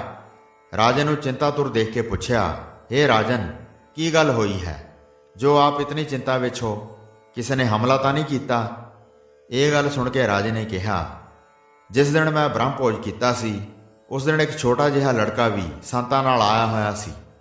ਜੋਤਸ਼ੀ ਉਸ ਦੀ ਰੇਖਾ ਪੜ੍ਹ ਕੇ ਹੱਸ ਪਏ। ਮੇਰੇ ਪੁੱਛਣ ਤੇ ਉਹਨਾਂ ਨੇ ਦੱਸਿਆ ਕਿ ਹੇ ਰਾਜਨ, ਇਹ ਤੇਰੀ ਪੁੱਤਰੀ ਦਾ ਪਤੀ ਬਣੇਗਾ। ਉਸ ਵੇਲੇ ਤਾਂ ਕੁਝ ਨਹੀਂ ਕਰ ਸਕਿਆ, ਪਰ ਹੁਣ ਬੜੀ ਚਿੰਤਾ ਲੱਗ ਰਹੀ ਹੈ। ਕੀ ਕੀਤਾ ਜਾਏ? ਕੋਈ ਐਸਾ ਉਪਾਅ ਦੱਸ ਜਿਸ ਕਰਕੇ ਇਹ ਲੜਕਾ ਮੇਰਾ ਜਵਾਈ ਨਾ ਬਣ ਸਕੇ। ਰਾਜੇ ਧ੍ਰਿਸ਼ਟਬੁੱਧੀ ਤੋਂ ਇਸ ਤਰ੍ਹਾਂ ਦੇ ਬਚਨ ਸੁਣ ਕੇ ਕਬੁੱਧੀ ਨੇ ਕਿਹਾ, ਇਹ ਵੀ ਕੋਈ ਵੱਡੀ ਗੱਲ ਹੈ। ਹੁਣੇ ਜਲਾਦਾਂ ਨੂੰ ਸੱਦ ਕੇ ਉਹਨਾਂ ਨੂੰ ਲਾਲਚ ਦੇ ਕੇ ਉਸ ਲੜਕੇ ਨੂੰ ਮਰਵਾ ਦਿੰਦੇ ਹਾਂ, ਆਪੇ ਸਿਰੋਂ ਬਲਾ ਟਲ ਜਾਏਗੀ। ਰਾਜੇ ਨੇ ਕਿਹਾ, ਠੀਕ ਹੈ। ਸਲਾਹ ਪੱਕੀ ਹੋ ਜਾਣ ਤੇ ਜਲਾਦਾਂ ਨੂੰ ਬੁਲਾ ਕੇ ਕਿਹਾ, ਫਲਾਣੇ ਜੰਗਲ ਵਿੱਚ ਇੱਕ ਫਕੀਰਾਂ ਪਾਸ ਲੜਕਾ ਹੈ, ਉਸ ਨੂੰ ਜ਼ਰੂਰ ਮਾਰਨਾ ਹੈ। ਜੇ ਤੁਸੀਂ ਹੁਕਮ ਦੀ ਪਾਲਣਾ ਕਰੋਗੇ ਤਾਂ ਬਹੁਤ ਸਾਰਾ ਇਨਾਮ ਦਿੱਤਾ ਜਾਏਗਾ। ਜਲਾਦਾਂ ਨੇ ਕਿਹਾ, ਹੇ ਰਾਜਨ, ਆਪ ਜੀ ਦਾ ਹੁਕਮ ਸਿਰ ਮੱਥੇ ਤੇ ਪ੍ਰਵਾਨ ਹੈ, ਪਰ ਇਹ ਦੱਸੋ ਉਸ ਲੜਕੇ ਨੂੰ ਅਸੀਂ ਕਿਵੇਂ ਮਾਰਾਂਗੇ? ਕਿਉਂਕਿ ਉਸ ਦਾ ਸੰਤਾਂ ਨਾਲ ਬਹੁਤ ਪਿਆਰ ਹੈ। ਉਹ ਤਾਂ ਉਹਨਾਂ ਨਾਲੋਂ ਵਿਛੜਦਾ ਹੀ ਨਹੀਂ ਅਤੇ ਨਾ ਹੀ ਸੰਤ ਉਸ ਲੜਕੇ ਦਾ ਵਿਸਾਹ ਕਰਦੇ ਹਨ, ਹਰ ਵੇਲੇ ਆਪਣੇ ਪਾਸ ਹੀ ਰੱਖਦੇ ਹਨ। ਰਾਜੇ ਧ੍ਰਿਸ਼ਟਬੁੱਧੀ ਨੇ ਕਿਹਾ, ਉਸ ਦੇ ਫੜਨ ਦਾ ਤਰੀਕਾ ਤੁਹਾਨੂੰ ਮੈਂ ਦੱਸਦਾ ਹਾਂ। ਮੈਂ ਕਈ ਵਾਰੀ ਉਸ ਨੂੰ ਰਾਜਧਾਨੀ ਦੇ ਲੜਕਿਆਂ ਨਾਲ ਸ਼ਹਿਰ ਵਿੱਚ ਖੇਡਦਿਆਂ ਵੇਖਿਆ ਹੈ। ਉਹਨਾਂ ਲੜਕਿਆਂ ਨੂੰ ਲਾਲਚ ਦੇ ਕੇ ਸਿਖਾ ਕੇ ਭੇਜਾਂਗਾ ਕਿ ਉਸ ਨੂੰ ਕਿਸੇ ਨਾ ਕਿਸੇ ਤਰ੍ਹਾਂ ਖੇਡੇ ਲਾ ਕੇ ਸ਼ਹਿਰ ਵਿੱਚ ਲਿਆਉਣਗੇ। ਰਸਤੇ ਵਿੱਚ ਤੁਸੀਂ ਉਸ ਨੂੰ ਫੜ ਕੇ ਦੂਰ ਸੰਘਣੇ ਜੰਗਲ ਵਿੱਚ ਲਿਜਾ ਕੇ ਮਾਰ ਦੇਣਾ। ਉਸ ਵੇਲੇ ਕੁਝ ਲੜਕਿਆਂ ਨੂੰ ਬੁਲਾ ਕੇ ਰਾਜੇ ਨੇ ਸਾਰਿਆਂ ਨੂੰ 4-4 ਪੈਸੇ ਦੇ ਕੇ ਕਿਹਾ ਕਿ ਅੱਜ ਤੁਸੀਂ ਫਕੀਰ ਦੇ ਲੜਕੇ ਨੂੰ ਸ਼ਹਿਰ ਵੱਲ ਬੁਲਾ ਲਿਆਉਣਾ। ਮਾਇਆ ਦਾ ਲਾਲਚ ਐਸਾ ਹੁੰਦਾ ਹੈ ਕਿ ਇਹ ਵੱਡਾ ਅਤੇ ਕੀ ਛੋਟਾ ਸਭਨਾਂ ਦੇ ਮਨ ਨੂੰ ਕਾਬੂ ਕਰ ਲੈਂਦਾ ਹੈ। ਜਿਸ ਵੇਲੇ 4-4 ਪੈਸੇ ਮਿਲ ਗਏ, ਉਹ ਤਾਂ ਉਸੇ ਵੇਲੇ ਜੰਗਲ ਨੂੰ ਨੱਠ ਉੱਠੇ ਤੇ ਖੇਡਣ ਦੇ ਬਹਾਨੇ ਚੰਦਰਹੰਸ ਨੂੰ ਨਾਲ ਸ਼ਹਿਰ ਵੱਲ ਲਿਆਏ। ਰਸਤੇ ਵਿੱਚ ਲੜਕਿਆਂ ਨੇ ਕਿਹਾ, ਇਹ ਠਾਕੁਰ ਸਾਨੂੰ ਪਕੜਾ ਦੇ ਤੇ ਤੂੰ ਫਲਾਣੇ ਲੜਕੇ ਨੂੰ ਦੌੜ ਕੇ ਫੜ ਲਿਆ, ਫਿਰ ਤੈਨੂੰ ਠਾਕੁਰ ਦੇ ਦਿਆਂਗੇ। ਇਹ ਠਾਕੁਰ ਉਹ ਸੀ ਜਿਹੜਾ ਚੰਦਰਹੰਸ ਨੂੰ ਸੰਤਾਂ ਪਾਸੋਂ ਮਿਲਿਆ ਹੋਇਆ ਸੀ ਅਤੇ ਜਿਸ ਦਾ ਰੋਜ਼ ਧਿਆਨ ਧਰਿਆ ਕਰਦਾ ਸੀ। ਇਸੇ ਕਰਕੇ ਚੰਦਰਹੰਸ ਨੂੰ ਉਹ ਠਾਕੁਰ ਬਹੁਤ ਪਿਆਰਾ ਸੀ, ਇਸ ਲਈ ਉਸਨੇ ਨਾਂ ਦਿੱਤਾ। ਇੱਥੋਂ ਤੱਕ ਕਿ ਉਹ ਹੱਥੋਂ ਪਾਈ ਕਰਨ ਤੇ ਉਤਰ ਆਏ, ਪਰ ਚੰਦਰਹੰਸ ਚਲਾਕੀ ਨਾਲ ਆਪਣਾ ਪੱਲਾ ਛੁਡਾ ਕੇ ਆਪਣੀ ਕੁਟੀਆ ਵੱਲ ਨੱਠ ਉੱਠਿਆ। ਹਾਲੇ ਥੋੜਾ ਹੀ ਦੌੜਿਆ ਸੀ ਜੋ ਰਾਹ ਵਿਖੇ ਲੁਕੇ ਜਲਾਦਾਂ ਨੇ ਚੰਦਰਹੰਸ ਨੂੰ ਫੜ ਲਿਆ ਤੇ ਬਾਕੀ ਦੇ ਲੜਕਿਆਂ ਨੂੰ ਡਰਾ ਧਮਕਾ ਕੇ ਦੌੜਾ ਦਿੱਤਾ ਅਤੇ ਚੰਦਰਹੰਸ ਨੂੰ ਰਾਜੇ ਧ੍ਰਿਸ਼ਟਬੁੱਧੀ ਪਾਸ ਲੈ ਗਏ। ਰਾਜੇ ਦੇ ਸਾਹਮਣੇ ਖੜਾ ਕਰਕੇ ਪੁੱਛਿਆ ਕਿ ਰਾਜਨ, ਇਹੋ ਲੜਕਾ ਹੈ? ਰਾਜੇ ਧ੍ਰਿਸ਼ਟਬੁੱਧੀ ਨੇ ਕਿਹਾ, ਹਾਂ, ਇਹੋ ਲੜਕਾ ਹੈ। ਇਸ ਨੂੰ ਜਲਦੀ ਸੰਘਣੇ ਜੰਗਲ ਵਿੱਚ ਲਿਜਾ ਕੇ ਜੋ ਮੈਂ ਕਿਹਾ ਹੈ ਉਸੇ ਤਰ੍ਹਾਂ ਕਰਕੇ ਫਿਰ ਕੋਈ ਨਿਸ਼ਾਨੀ ਲਿਆ ਕੇ ਮੈਨੂੰ ਦਿਖਾ ਦੇਣੀ ਤੇ ਆਪਣੀ ਬਾਕੀ ਦੀ ਰਕਮ ਲੈ ਲੈਣੀ। ਰਾਜੇ ਦੇ ਕਹੇ ਅਨੁਸਾਰ ਜਲਾਦ ਚੰਦਰਹੰਸ ਨੂੰ ਨਾਲ ਲੈ ਕੇ ਦਰਖਤਾਂ ਝਾੜੀਆਂ ਵਿੱਚੋਂ ਲੰਘਦੇ ਹੋਏ ਸੰਘਣੇ ਜੰਗਲ ਵਿੱਚ ਜਾ ਪੁੱਜੇ, ਪਰ ਚੰਦਰਹੰਸ ਜ਼ਰਾ ਜਿੰਨਾ ਵੀ ਨਾ ਡਰਿਆ। ਉਸੇ ਤਰ੍ਹਾਂ ਹੀ ਨਾਮ ਜਪਦਾ ਹੱਥ ਵਿੱਚ ਠਾਕੁਰ ਲੈ ਕੇ ਉਹਨਾਂ ਦੇ ਨਾਲ ਤੁਰੀ ਗਿਆ। ਜਿਸ ਵੇਲੇ ਸੰਘਣੇ ਜੰਗਲ ਵਿੱਚ ਲਿਆ ਕੇ ਜੱਲਾਦਾਂ ਨੇ ਖੜਾ ਕਰ ਲਿਆ ਤਾਂ ਚੰਦਰਹੰਸ ਦੇ ਚਿਹਰੇ ਵੱਲ ਵੇਖ ਕੇ ਸੋਚਦੇ ਹਨ, ਕਿਤਨਾ ਸੁੰਦਰ ਲੜਕਾ ਹੈ, ਇਸ ਨੂੰ ਮਾਰਨਾ ਨਹੀਂ ਚਾਹੀਦਾ। ਪਰ ਕੁਝ ਸਮੇਂ ਤੋਂ ਬਾਅਦ ਰਾਜੇ ਵੱਲੋਂ ਦਿੱਤੇ ਗਏ ਲਾਲਚ ਦੇ ਦਬਾਅ ਹੇਠ ਆ ਗਏ ਤੇ ਯਕਦਮ ਖਿਆਲ ਬਦਲ ਗਏ। ਸੋਚਣ ਲੱਗੇ, ਰਾਜੇ ਪਾਸੋਂ ਕੁਝ ਰੁਪਈਆ ਲੈ ਚੁੱਕੇ ਹਾਂ ਤੇ ਕੁਝ ਲੈਣਾ ਹੈ, ਉਸ ਨੂੰ ਹਲਾਲ ਕਰਨਾ ਚਾਹੀਦਾ ਹੈ। ਜੇ ਇਸ ਲੜਕੇ ਨੂੰ ਨਹੀਂ ਮਾਰਦੇ ਤਾਂ ਹਰਾਮੀ ਬਣਦੇ ਹਾਂ, ਨਾਲੇ ਬਚਨ ਵੀ ਕਰ ਆਏ ਹਾਂ, ਉਸ ਨੂੰ ਪਾਲਣਾ ਯੋਗ ਹੈ। ਇਸ ਤਰ੍ਹਾਂ ਦੀ ਸਲਾਹ ਕਰਕੇ ਮਾਰਨ ਨੂੰ ਤਿਆਰ ਹੋ ਗਏ। ਤਲਵਾਰਾਂ ਸੂਤ ਕੇ ਤੇ ਬੜੇ ਗੁੱਸੇ ਨਾਲ ਅਗਾਂਹ ਵਧੇ ਤੇ ਕਿਹਾ, ਅਰੇ ਬਾਲਕ, ਤਿਆਰ ਹੋ ਜਾ, ਤੇਰਾ ਕਾਲ ਨੇੜੇ ਆ ਗਿਆ ਹੈ। ਜੇ ਕੋਈ ਤੇਰਾ ਸਹਾਇਕ ਹੈ ਤਾਂ ਸੱਦ ਲੈ। ਇਸ ਤਰ੍ਹਾਂ ਦੀਆਂ ਭੈਦਾਇਕ ਗੱਲਾਂ ਸੁਣ ਕੇ ਚੰਦਰਹੰਸ ਡਰਿਆ ਨਹੀਂ ਤੇ ਕਿਹਾ, ਮੇਰੇ ਰਾਖੇ ਮਾਤਾ ਪਿਤਾ ਰੂਪ ਸੰਤ ਹਨ, ਉਹਨਾਂ ਨੂੰ ਤਾਂ ਪਤਾ ਨਹੀਂ। ਦੂਸਰਾ ਮੇਰਾ ਸਹਾਇਕ ਇੱਕ ਪ੍ਰਭੂ ਹੈ। ਸੋ ਤੁਸੀਂ ਮਾਰਨ ਤੋਂ ਪਹਿਲਾਂ ਮੈਨੂੰ ਇਸ਼ਨਾਨ ਕਰਕੇ ਉਸ ਨੂੰ ਯਾਦ ਕਰ ਲੈਣ ਦਿਓ। ਫਿਰ ਜਿਸ ਵੇਲੇ ਮੈਂ ਇਸ਼ਾਰਾ ਕਰਾਂਗਾ ਤੁਸੀਂ ਮੈਨੂੰ ਮਾਰ ਦੇਣਾ। ਇਹ ਗੱਲ ਸੁਣ ਕੇ ਜੱਲਾਦ ਮੰਨ ਗਏ। ਥੋੜੀ ਦੂਰ ਤੇ ਇੱਕ ਛੋਟੀ ਜਿਹੀ ਛਪੜੀ ਸੀ ਜਿਸ ਵਿੱਚ ਮੀਂਹ ਦਾ ਪਾਣੀ ਖੜਾ ਸੀ। ਉਸ ਵਿੱਚ ਚੰਦਰਹੰਸ ਨੇ ਆਪ ਇਸ਼ਨਾਨ ਕਰਕੇ ਠਾਕੁਰ ਜੀ ਨੂੰ ਵੀ ਇਸ਼ਨਾਨ ਕਰਾਇਆ। ਫਿਰ ਕੱਪੜੇ ਪਾ ਕੇ ਠਾਕੁਰ ਦੇ ਸਾਹਮਣੇ ਰੱਖ ਕੇ ਸਮਾਧੀ ਲਗਾ ਕੇ ਬੈਠ ਗਿਆ। ਇੱਧਰ ਜੱਲਾਦ ਚੰਦਰਹੰਸ ਦੀ ਐਸੀ ਕਰਤੱਵਤਾ ਨੂੰ ਦੇਖ ਕੇ ਚਕਿਤ ਰਹਿ ਗਏ। ਪੁਨਾ ਇੱਕਦਮ ਖੋਟੀਆਂ ਵਿਚਾਰਾਂ ਬਦਲ ਗਈਆਂ। ਸੋਚਦੇ ਹਨ, ਜੇ ਇਸ ਨੂੰ ਮਾਰ ਦਿੱਤਾ ਤਾਂ ਅਜਿਹਾ ਭਾਰੀ ਪਾਪ ਸਾਡੇ ਸਿਰ ਹੋ ਜਾਏਗਾ, ਜਿਸ ਕਰਕੇ ਕੁੰਭੀ ਨਰਕ ਵਿੱਚ ਵੀ ਸਾਨੂੰ ਥਾਂ ਨਹੀਂ ਮਿਲੇਗੀ। ਇਹ ਤਾਂ ਪਰਮੇਸ਼ਰ ਦਾ ਪੂਰਨ ਭਗਤ ਹੈ, ਇਸ ਨੂੰ ਮਾਰਨਾ ਨਹੀਂ ਚਾਹੀਦਾ। ਨਾਲੇ ਰਾਜੇ ਤੋਂ ਲਏ ਪੈਸੇ ਹਰਾਮ ਵੀ ਨਹੀਂ ਕਰਨੇ। ਇਸ ਲਈ ਸਾਨੂੰ ਇੰਜ ਕਰਨਾ ਚਾਹੀਦਾ ਹੈ ਕਿ ਇਸ ਦਾ ਕੋਈ ਇੱਕ ਅੱਧਾ ਅੰਗ ਕੱਟ ਕੇ ਰਾਜਾ ਨੂੰ ਦਿਖਾ ਦੇਣਾ ਚਾਹੀਦਾ ਹੈ ਤੇ ਇਸ ਨੂੰ ਇੱਥੇ ਹੀ ਛੱਡ ਦਈਏ। ਇਹ ਵਿਚਾਰ ਕਰਕੇ ਅੰਗ ਕੱਟਣ ਲਈ ਇੱਕ ਨੇ ਕਦਮ ਅਗਾਂਹ ਵਧਾਇਆ ਤਾਂ ਉਸਨੇ ਦੇਖਿਆ ਕਿ ਖੱਬੇ ਹੱਥ ਦੀਆਂ 6 ਉਂਗਲਾਂ ਹਨ। ਜੱਲਾਦ ਨੇ ਦੇਖ ਕੇ ਉਸੇ ਨੂੰ ਹੀ ਕੱਟ ਲਿਆ। ਬਸ ਇਤਨੇ ਵਿੱਚ ਚੰਦਰਹੰਸ ਦੇ ਕਰਮਾਂ ਨੂੰ 4 ਚੰਨ ਲੱਗ ਗਏ, ਕਿਉਂਕਿ ਉਹ 6ਵੀਂ ਉਂਗਲ ਹੀ ਵਿਘਨਕਾਰੀ ਸੀ, ਜਿਸ ਕਰਕੇ ਉਸ ਨੂੰ ਇਤਨੀਆਂ ਮੁਸੀਬਤਾਂ ਸਹਾਰਨੀਆਂ ਪਈਆਂ। ਜੱਲਾਦ ਤਾਂ ਨਿਸ਼ਾਨੀ ਵਜੋਂ ਉਂਗਲ ਲੈ ਕੇ ਚਲੇ ਗਏ ਤੇ ਚੰਦਰਹੰਸ ਉਸੇ ਜੰਗਲ ਵਿੱਚ ਛਪੜੀ ਦੇ ਕੰਢੇ ਰਹਿਣ ਲੱਗ ਪਿਆ। ਉੱਥੇ ਹੀ ਕੱਖਾਂ ਕਾਨਿਆਂ ਨੂੰ ਇਕੱਠਾ ਕਰਕੇ ਇੱਕ ਛੋਟੀ ਜਿਹੀ ਝੌਂਪੜੀ ਪਾ ਲਈ। ਪ੍ਰਭੂ ਦੀ ਕਿਰਪਾ ਤੇ ਸਿਮਰਨ ਦੇ ਪ੍ਰਤਾਪ ਕਰਕੇ ਸਭ ਜੰਗਲੀ ਜਾਨਵਰ ਚੰਦਰਹੰਸ ਲਈ ਚੰਗੇ ਚੰਗੇ ਫਲ ਫੁੱਲ ਆਦਿ ਲਿਆਉਣ ਦੀ ਸੇਵਾ ਵਿੱਚ ਲੱਗ ਪਏ। ਇਸ ਧਰਤੀ ਦਾ ਮਾਲਕ ਰਾਜਾ ਕੁਲਿੰਦ ਸੀ। ਇਸ ਕੁਲਿੰਦ ਰਾਜੇ ਨੂੰ ਧ੍ਰਿਸ਼ਟ ਬੁੱਧੀ ਨਹੀਂ 20 ਪਿੰਡ ਦੇ ਕੇ ਆਪਣੇ ਤੋਂ ਛੋਟਾ ਰਾਜਾ ਥਾਪਿਆ ਹੋਇਆ ਸੀ, ਜਿਸ ਕਰਕੇ ਰਾਜਾ ਕੁਲਿੰਦ ਧ੍ਰਿਸ਼ਟ ਬੁੱਧੀ ਪਾਸ ਛਿਮਾਹੀ ਦੇ ਟਕੇ ਭਰਿਆ ਕਰਦਾ ਸੀ। ਇਸ ਦੇ ਘਰ ਵਿੱਚ ਵੀ ਸੰਤਾਨ ਨਹੀਂ ਸੀ। ਇੱਕ ਦਿਨ ਰਾਜਾ ਕੁਲਿੰਦ ਸ਼ਿਕਾਰ ਖੇਡਦਾ ਹੋਇਆ ਹਿਰਨ ਦੇ ਮਗਰ ਦੌੜਦਾ ਹੋਇਆ ਉਸੇ ਸਥਾਨ ਤੇ ਆ ਪੁੱਜਾ ਜਿੱਥੇ ਚੰਦਰਹੰਸ ਤਪੱਸਿਆ ਕਰ ਰਿਹਾ ਸੀ। ਚੰਦਰਹੰਸ ਦੇ ਸੁੰਦਰ ਮਨ ਮੋਹਣੇ ਚਿਹਰੇ ਨੂੰ ਦੇਖ ਕੇ ਮੋਹਿਤ ਹੋ ਗਿਆ। ਮਨ ਵਿੱਚ ਵਿਚਾਰਦਾ ਹੈ ਕਿ ਇਹ 5 ਸਾਲ ਦਾ ਲੜਕਾ ਹੈ, ਮੇਰੇ ਘਰ ਸੰਤਾਨ ਨਹੀਂ ਹੈ, ਕਿਉਂ ਨਾ ਹੋਵੇ ਮੈਂ ਇਸੇ ਨੂੰ ਘਰ ਲਿਜਾ ਕੇ ਪੁੱਤਰ ਬਣਾ ਲਵਾਂ। ਇਸ ਤਰ੍ਹਾਂ ਦੇ ਵਿਚਾਰ ਨਾਲ ਚੰਦਰਹੰਸ ਪਾਸ ਪੁੱਜ ਕੇ ਕਿਹਾ, ਹੇ ਬਾਲਕ, ਤੂੰ ਕੌਣ ਹੈ? ਇੱਥੇ ਕਿਉਂ ਰਹਿੰਦਾ ਹੈ? ਤੇਰੇ ਨਾਲ ਹੋਰ ਵੀ ਕੋਈ ਹੈ ਜਾਂ ਨਹੀਂ? ਤੂੰ ਖਾਣ ਪਾਣ ਦਾ ਗੁਜ਼ਾਰਾ ਕਿਵੇਂ ਕਰਦਾ ਹੈ? ਚੱਲ ਤੈਨੂੰ ਮੈਂ ਆਪਣੇ ਘਰ ਲੈ ਚੱਲਾਂ।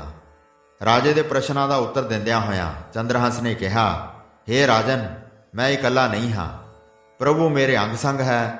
ਜੰਗਲ ਦੇ ਜਾਨਵਰ ਮੇਰੇ ਖਾਣ ਵਾਸਤੇ ਫਲ ਆਦਿਕ ਲਿਆਉਂਦੇ ਹਨ। ਇੱਥੇ ਜੰਗਲ ਵਿੱਚ ਹੀ ਰਹਿ ਕੇ ਮੈਂ ਬਹੁਤ ਆਨੰਦ ਵਿੱਚ ਹਾਂ। ਰਾਜਾ ਕੁਲਿੰਦ ਨੇ ਸਿਰ ਤੇ ਪਿਆਰ ਦਿੰਦਿਆਂ ਗੋਦੀ ਵਿੱਚ ਲੈ ਕੇ ਕਿਹਾ, ਇੱਥੇ ਰਹਿਣ ਦਾ ਸੰਕਲਪ ਛੱਡ ਕੇ ਤੂੰ ਮੇਰੇ ਨਾਲ ਚੱਲ, ਤੈਨੂੰ ਉੱਥੇ ਹਰ ਤਰ੍ਹਾਂ ਦਾ ਸੁੱਖ ਮਿਲੇਗਾ।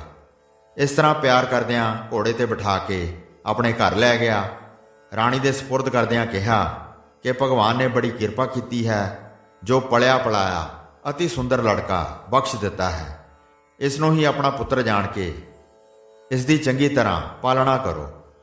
ਫਿਰ ਬੜੀਆਂ ਖੁਸ਼ੀਆਂ ਮਨਾਉਂਦਿਆਂ ਹੋਇਆਂ ਗਰੀਬਾਂ, ਅਨਾਥਾਂ, ਮਜ਼ਲੂਮਾਂ ਨੂੰ ਅੰਨ ਕੱਪੜਾ ਵੰਡਿਆ। ਸਮਾਂ ਪਾ ਕੇ ਜਿਸ ਵੇਲੇ ਚੰਦਰਹੰਸ 8-9 ਸਾਲ ਦਾ ਹੋ ਗਿਆ ਤਾਂ ਇਸ ਦੇ ਗਲ ਵਿਖੇ ਜੰਜੂ ਪਾਇਆ ਗਿਆ। ਫਿਰ ਇੱਕ ਦਿਨ ਰਾਜ ਮਹਿਲਾਂ ਵਿੱਚ ਬੈਠਿਆਂ ਹੋਇਆਂ ਰਾਜਾ ਕੁਲਿੰਦ ਨੂੰ ਸੰਕਲਪ ਫੁਰਿਆ, ਇਸ ਨੂੰ ਕੁਝ ਵਿੱਦਿਆ ਪੜਾਉਣੀ ਚਾਹੀਦੀ ਹੈ ਤਾਂ ਕਿ ਵੱਡਾ ਹੋ ਕੇ ਰਾਜ ਦਾ ਕੰਮ ਚੰਗੀ ਤਰ੍ਹਾਂ ਚਲਾ ਸਕੇ। ਇਸ ਸੰਕਲਪ ਅਨੁਸਾਰ ਚੰਦਰਹੰਸ ਨੂੰ ਪੜ੍ਹਨੇ ਪਾ ਦਿੱਤਾ। ਵਾਹਿਗੁਰੂ ਦੀ ਨਾਮ ਭਗਤੀ ਦੇ ਪ੍ਰਤਾਪ ਦਾ ਸਦਕਾ ਤੇ ਉੱਤਮ ਬੁੱਧੀ ਹੋਣ ਕਰਕੇ ਥੋੜੇ ਹੀ ਦਿਨਾਂ ਵਿੱਚ ਚੰਦਰਹੰਸ ਸਭ ਵਿੱਦਿਆ ਸਿੱਖ ਗਿਆ।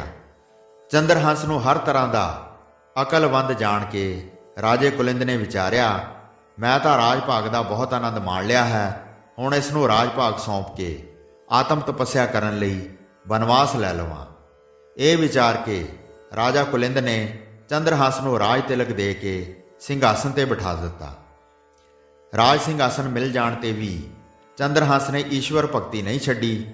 ਉਸੇ ਤਰ੍ਹਾਂ ਨਿਤਨੇਮ ਨਾਲ ਅੰਮ੍ਰਿਤ ਵੇਲੇ ਉੱਠ ਕੇ ਇਸ਼ਨਾਨ ਵਗੈਰਾ ਕਰਕੇ ਸਿਮਰਨ ਵਿਖੇ ਜੁੜ ਬੈਠਦਾ ਅਤੇ ਪ੍ਰਜਾ ਨੂੰ ਵੀ ਈਸ਼ਵਰ ਭਗਤੀ ਦਾ ਉਪਦੇਸ਼ ਦੇਣਾ ਸ਼ੁਰੂ ਕਰ ਦਿੱਤਾ।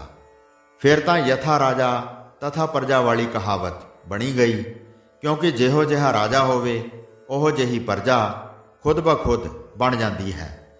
ਸਾਰੀ ਪ੍ਰਜਾ ਵਿੱਚ ਸੁਖ ਸ਼ਾਂਤੀ ਖੁਸ਼ਹਾਲੀ ਹੀ ਖੁਸ਼ਹਾਲੀ ਸੀ। ਕਿਧਰੇ ਕੋਈ ਪਾਪ ਕਰਮ ਨਹੀਂ ਸੀ ਹੁੰਦਾ। ਪਸ਼ੂਆਂ ਜਾਨਵਰਾਂ ਕੀੜਿਆਂ ਮਕੌੜਿਆਂ ਉੱਪਰ ਵੀ ਦਇਆ ਕੀਤੀ ਜਾਂਦੀ ਸੀ। ਲੋਕ ਸਤੋਗੁਣੀ ਭੋਜਨ ਛਕਦੇ ਸਨ। ਰਾਖਸ਼ਾਂ ਵਾਲਾ ਖਾਣਾ, ਮਾਸ, ਸ਼ਰਾਬ ਆਦਿਕ ਗੰਦੀਆਂ ਵਸਤੂਆਂ ਦਾ ਸੇਵਨ ਨਹੀਂ ਸੀ ਹੁੰਦਾ। ਲੋਕ ਇਕਾਦਸ਼ੀ ਦਾ ਵਰਤ ਵੀ ਰੱਖਦੇ ਸਨ। ਇਕਾਦਸ਼ੀ ਵਾਲੇ ਦਿਨ ਇੱਕ ਸਿਮਰਨ ਤੋਂ ਬਿਨਾਂ ਹੋਰ ਕੋਈ ਵੀ ਕੰਮ ਨਹੀਂ ਸੀ ਕੀਤਾ ਜਾਂਦਾ। ਇਸੇ ਤਰ੍ਹਾਂ ਧ੍ਰਿਸ਼ਟ ਬੁੱਧੀ ਦੇ ਥੱਲੇ ਇੱਕ ਹੋਰ 81 ਗ੍ਰਾਮੀਆ ਰਾਜਾ ਸੀ, ਜਿਸ ਨੂੰ ਧ੍ਰਿਸ਼ਟ ਬੁੱਧੀ ਨੇ 81 ਪਿੰਡਾਂ ਦੇ ਕੇ ਰਾਜਾ ਨਿਯਤ ਕੀਤਾ ਸੀ। ਉਹ ਵੀ ਰਾਜੇ ਕੁਲਿੰਦ ਦੀ ਨਿਆਈ ਧ੍ਰਿਸ਼ਟ ਬੁੱਧੀ ਪਾਸ ਛਿਮਾਹੀ ਟਕੇ ਭਰਿਆ ਕਰਦਾ ਸੀ। ਪਰ ਜਿਸ ਵੇਲੇ ਉਸਨੇ ਚੰਦਰਹੰਸ ਦੀ ਮਹਿਮਾ ਸੁਣੀ ਤਾਂ ਵਿਚਾਰਿਆ ਕਿ ਉਸ ਜ਼ਾਲਮ, ਦੁਸ਼ਟ, ਅਨਿਆਇਕਾਰੀ ਧ੍ਰਿਸ਼ਟ ਬੁੱਧੀ ਪਾਸ ਟਕੇ ਭਰਨ ਨਾਲੋਂ ਚੰਦਰਹੰਸ ਪਾਸ ਕਿਉਂ ਨਾ ਟਕੇ ਭਰਿਆ ਕਰਾਂ। ਇਹ ਵਿਚਾਰ ਕਰਕੇ 81 ਗ੍ਰਾਮੀਆਂ ਨੇ ਆਪਣੇ ਟਕੇ ਚੰਦਰਹੰਸ ਪਾਸ ਆ ਕੇ ਭਰਨੇ ਸ਼ੁਰੂ ਕਰ ਦਿੱਤੇ ਅਤੇ ਚੰਦਰਹੰਸ ਨੇ ਵੀ ਧ੍ਰਿਸ਼ਟ ਬੁੱਧੀ ਪਾਸ ਆਪਣੇ ਟਕੇ ਭਰੇ ਨਹੀਂ ਸਨ। ਇਸ ਤਰ੍ਹਾਂ ਕਰਦਿਆਂ ਕਰਦਿਆਂ ਕਾਫੀ ਟਕੇ ਇਕੱਠੇ ਹੋ ਗਏ। ਸਮਾਂ ਪਾ ਕੇ ਇੱਕ ਦਿਨ ਰਾਜਾ ਕੁਲਿੰਦ ਦੀ ਦ੍ਰਿਸ਼ਟੀ ਟਕਿਆਂ ਤੇ ਪਈ ਤਾਂ ਸੋਚਿਆ, ਇਤਨੇ ਟਕੇ ਕਿੱਥੋਂ ਆ ਗਏ। ਉਸ ਵੇਲੇ ਪੁੱਤਰ ਚੰਦਰਹੰਸ ਨੂੰ ਬੁਲਾ ਕੇ ਪੁੱਛਿਆ, ਇਤਨੇ ਟਕੇ ਕਿਵੇਂ ਇਕੱਠੇ ਹੋ ਗਏ ਹਨ। ਤਾਂ ਚੰਦਰਹੰਸ ਨੇ ਸਾਰੀ ਗੱਲ ਕਹਿ ਸੁਣਾਈ। ਸਾਰੀ ਗੱਲ ਸੁਣ ਕੇ ਰਾਜਾ ਕੁਲਿੰਦ ਨੇ ਕਿਹਾ, ਹੇ ਪੁੱਤਰ, ਧ੍ਰਿਸ਼ਟ ਬੁੱਧੀ ਸਾਡਾ ਸੁਆਮੀ ਹੈ। ਉਸਨੇ ਹੀ ਸਾਨੂੰ ਇਲਾਕੇ ਦੇ ਕੇ ਰਾਜਾ ਨਿਯਤ ਕੀਤਾ ਹੈ। ਇਸ ਲਈ ਇਹ ਟਕੇ ਉਸ ਦੀ ਇਮਾਨਤ ਉਸ ਦੇ ਪਾਸ ਹੀ ਪਹੁੰਚਾ ਦੇਣੀ ਚਾਹੀਦੀ ਹੈ, ਸਾਨੂੰ ਰੱਖਣੀ ਯੋਗ ਨਹੀਂ। ਚੰਦਰਹੰਸ ਨੇ ਪਿਤਾ ਦਾ ਹੁਕਮ ਮੰਨਦਿਆਂ ਹੋਇਆਂ ਉਸੇ ਵੇਲੇ ਵਿਨੋਦ ਨਾਮੇ ਵਜ਼ੀਰ ਨੂੰ ਸਾਰੇ ਟਕੇ ਦੇ ਕੇ ਧ੍ਰਿਸ਼ਟ ਬੁੱਧੀ ਪਾਸ ਸਭ ਕੁਝ ਸਮਝਾ ਕੇ ਭੇਜ ਦਿੱਤਾ।